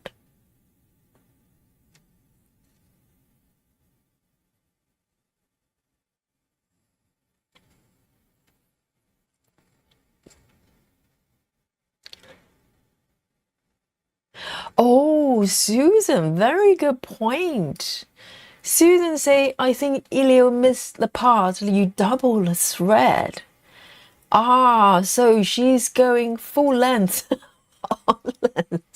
But even with my forearm to my middle finger, I still fold in two though. That is still quite long though. So, and also, Elio probably has unusually long arm as well, even though she's 160 centimeter. And no judgment from me, okay? And embrace our uniqueness of the body. It's okay if you have super long arm, but yes, it might be a little bit of a problem if you have your thread as long as 160 meter. Not meter, a centimeter. That could be a bit of a problem. And also, if your arms are really long, yes, you could stab your legs, can't you? It can probably happen quite easily. Yes. See, Elio is so positive. Elio says, thanks for the body possibility for aliens. Well, we have aliens in the chat all the time. And not only so, Elio, we have a special club for them. So we are embracing, aliens completely. We have special clubs for them, and we just put them in there to protect the community, okay? Some of them are slightly scary. They stitch really fast, and that shouldn't be allowed. So, but I'm sure you're okay. I'm sure you're okay. And You know, having really long arm is not a problem. We don't ban those things. Oh, unless it's so long. The arms are so long, they're like tentacles. Like tentacles. We generally ban octopus. Okay, octopus stitching, seafood stitching is generally against the policy of the channel here. But otherwise, you know, we do not judge. We do not judge.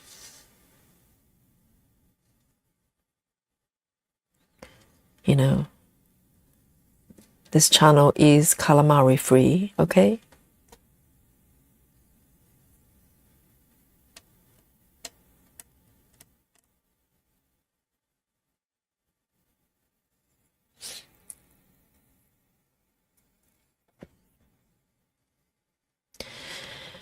And Betty says, Elio, some measure the thread from the tip of any finger to the elbow, which I do, yes. I do use longer strands, but you could try shorter lengths, yes. If you have unusually long arms, then maybe use, I don't know, other body parts as measurements. Maybe the arm isn't the best one.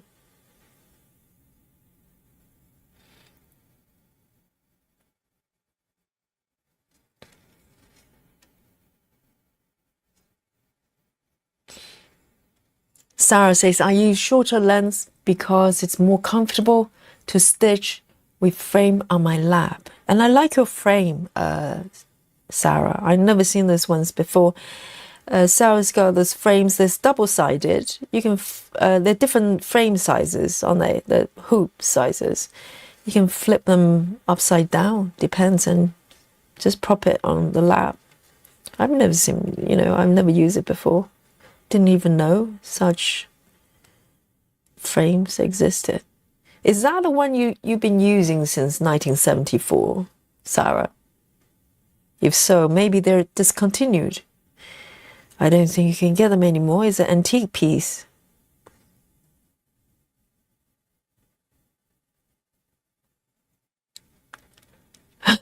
Captain Squirrel. Is that a crab? Or is that some sort of seafood related object?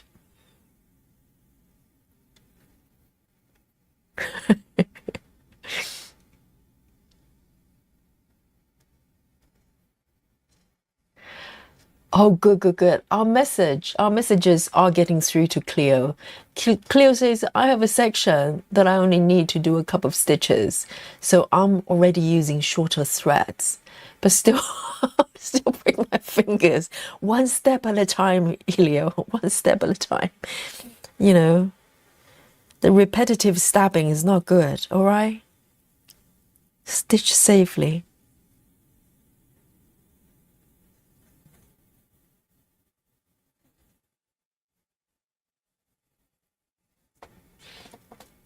Sarah says the frames are available on Amazon. Oh, I'll believe it. I'll believe it when I see it. Maybe it's a collector's item.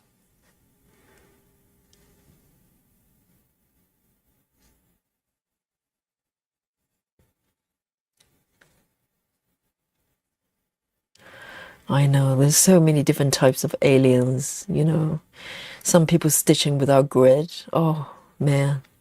They probably have built-in GPS device, you know, so they don't need grid. No gridding for them. They just know.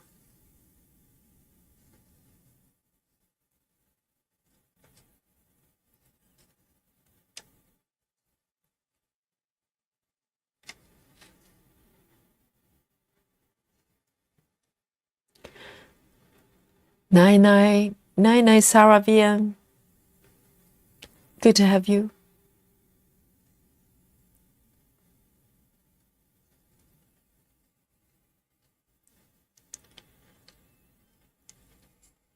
And I'm checking my time as well in the UK. Oh, time flies. Yes. Now we're about 11:45 here. So I've got a bit of a thread left and a few stitches at the bottom. So I might make these ones my last ones, you know, these highlighted ones.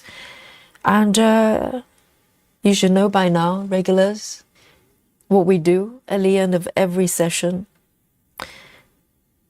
Okay, if you're new to the chat, we play a little game called Guess My Stitches, okay?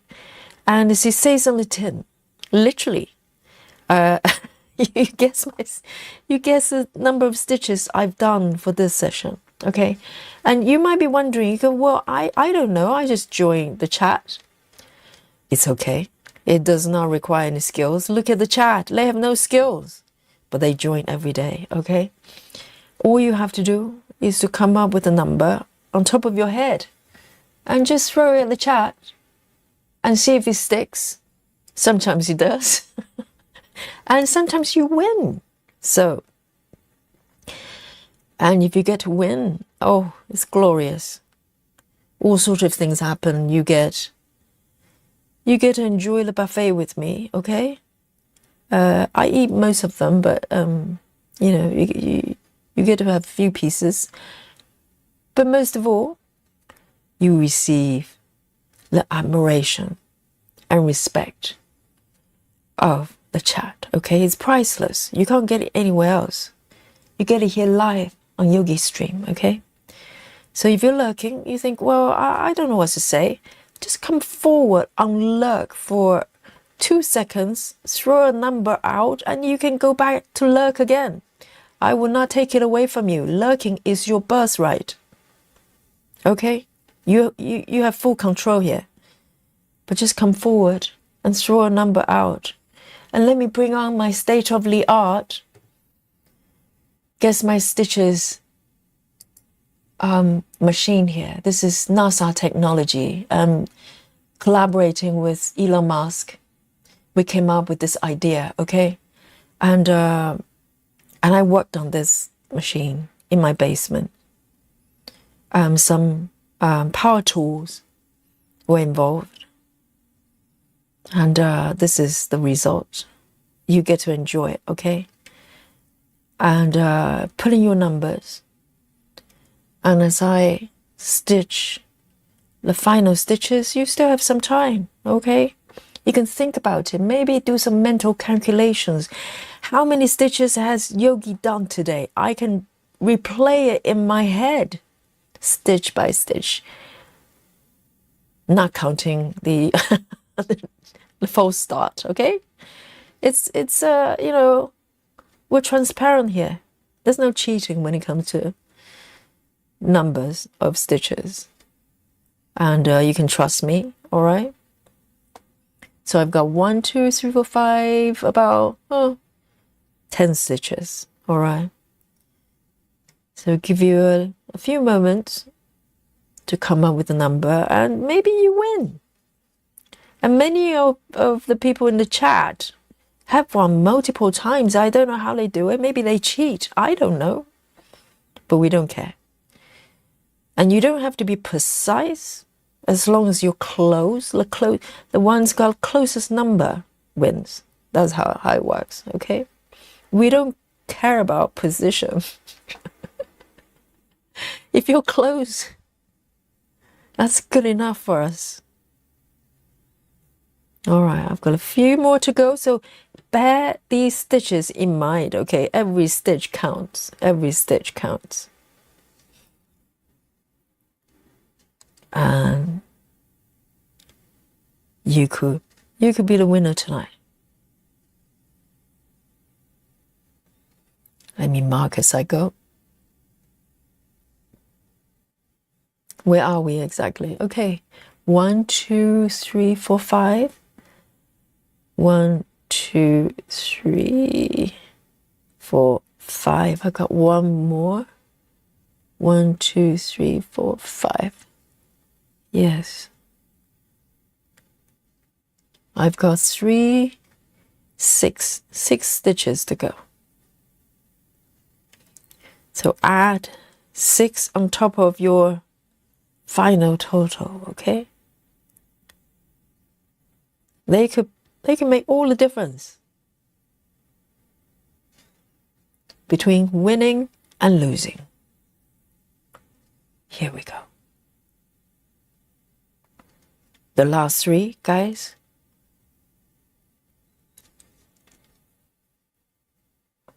Three,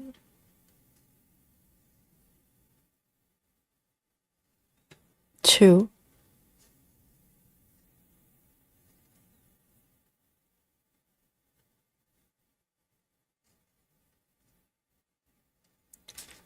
and the last one.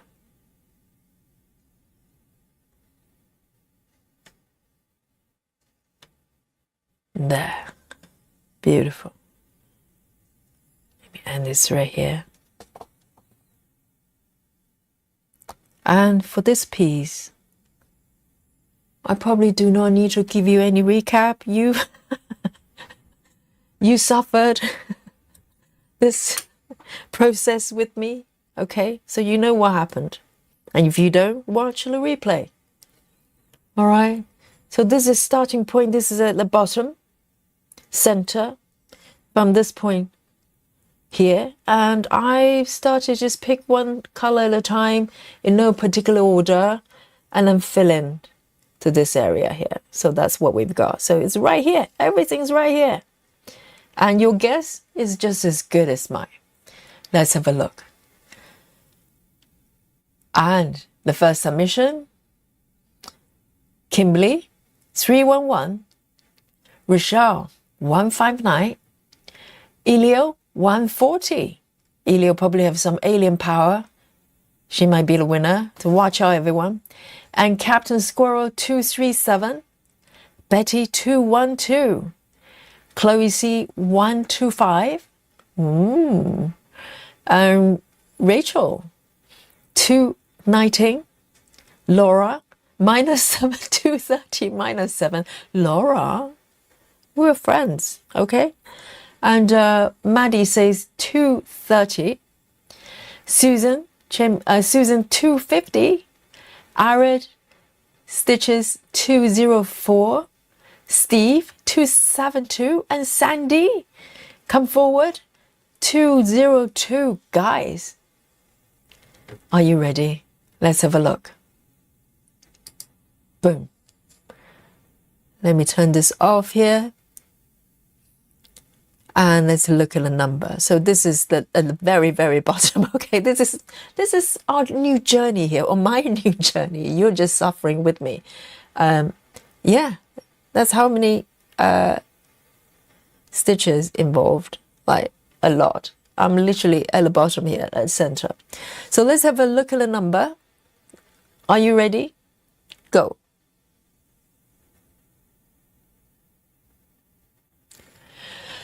Guys, is that correct? Really?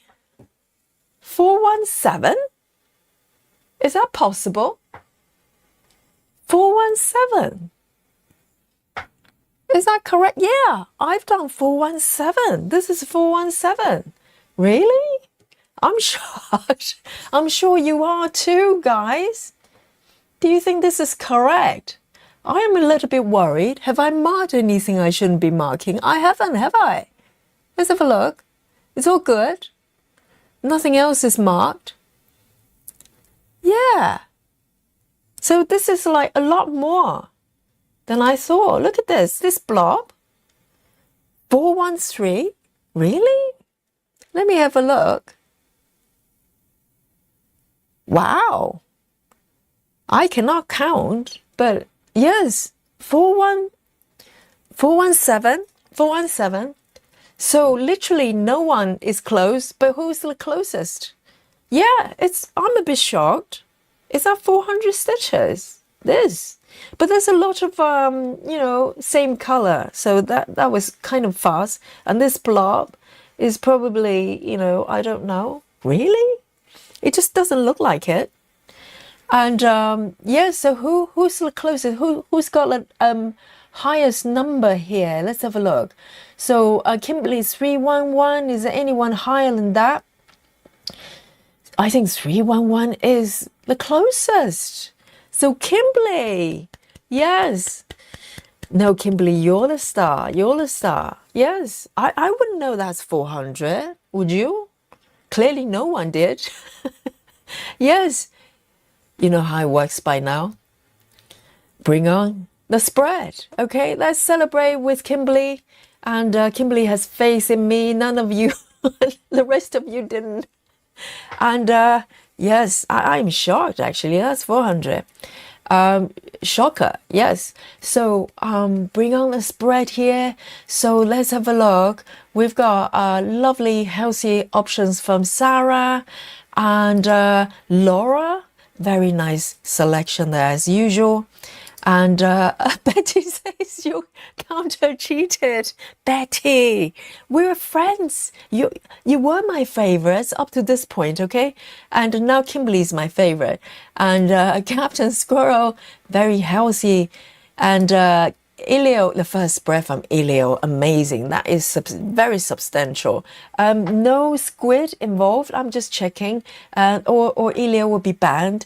And Rachel, no calamari. Okay. And Chloe as well. Very, very nice. And Sarah has got more. Yes, Sarah is very generous. Yes, guys, it's been quite a journey today. Okay. Yes, Kimberly, you can take a little shrimp and maybe a piece of pizza as well, but not too much because the rest there is all for me. Okay. It's a number I won with Sunday night. Rachel says 311 is the number I won on Sunday night. Well, you know, different days, different winner.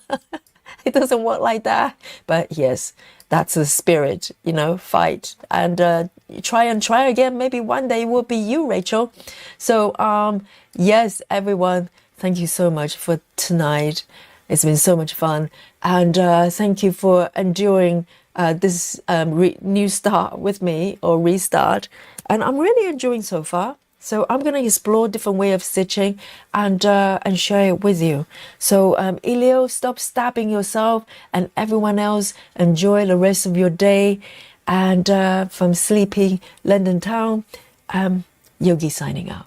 Night night, everyone. Good night. Have a lovely rest of the day and night. Bye.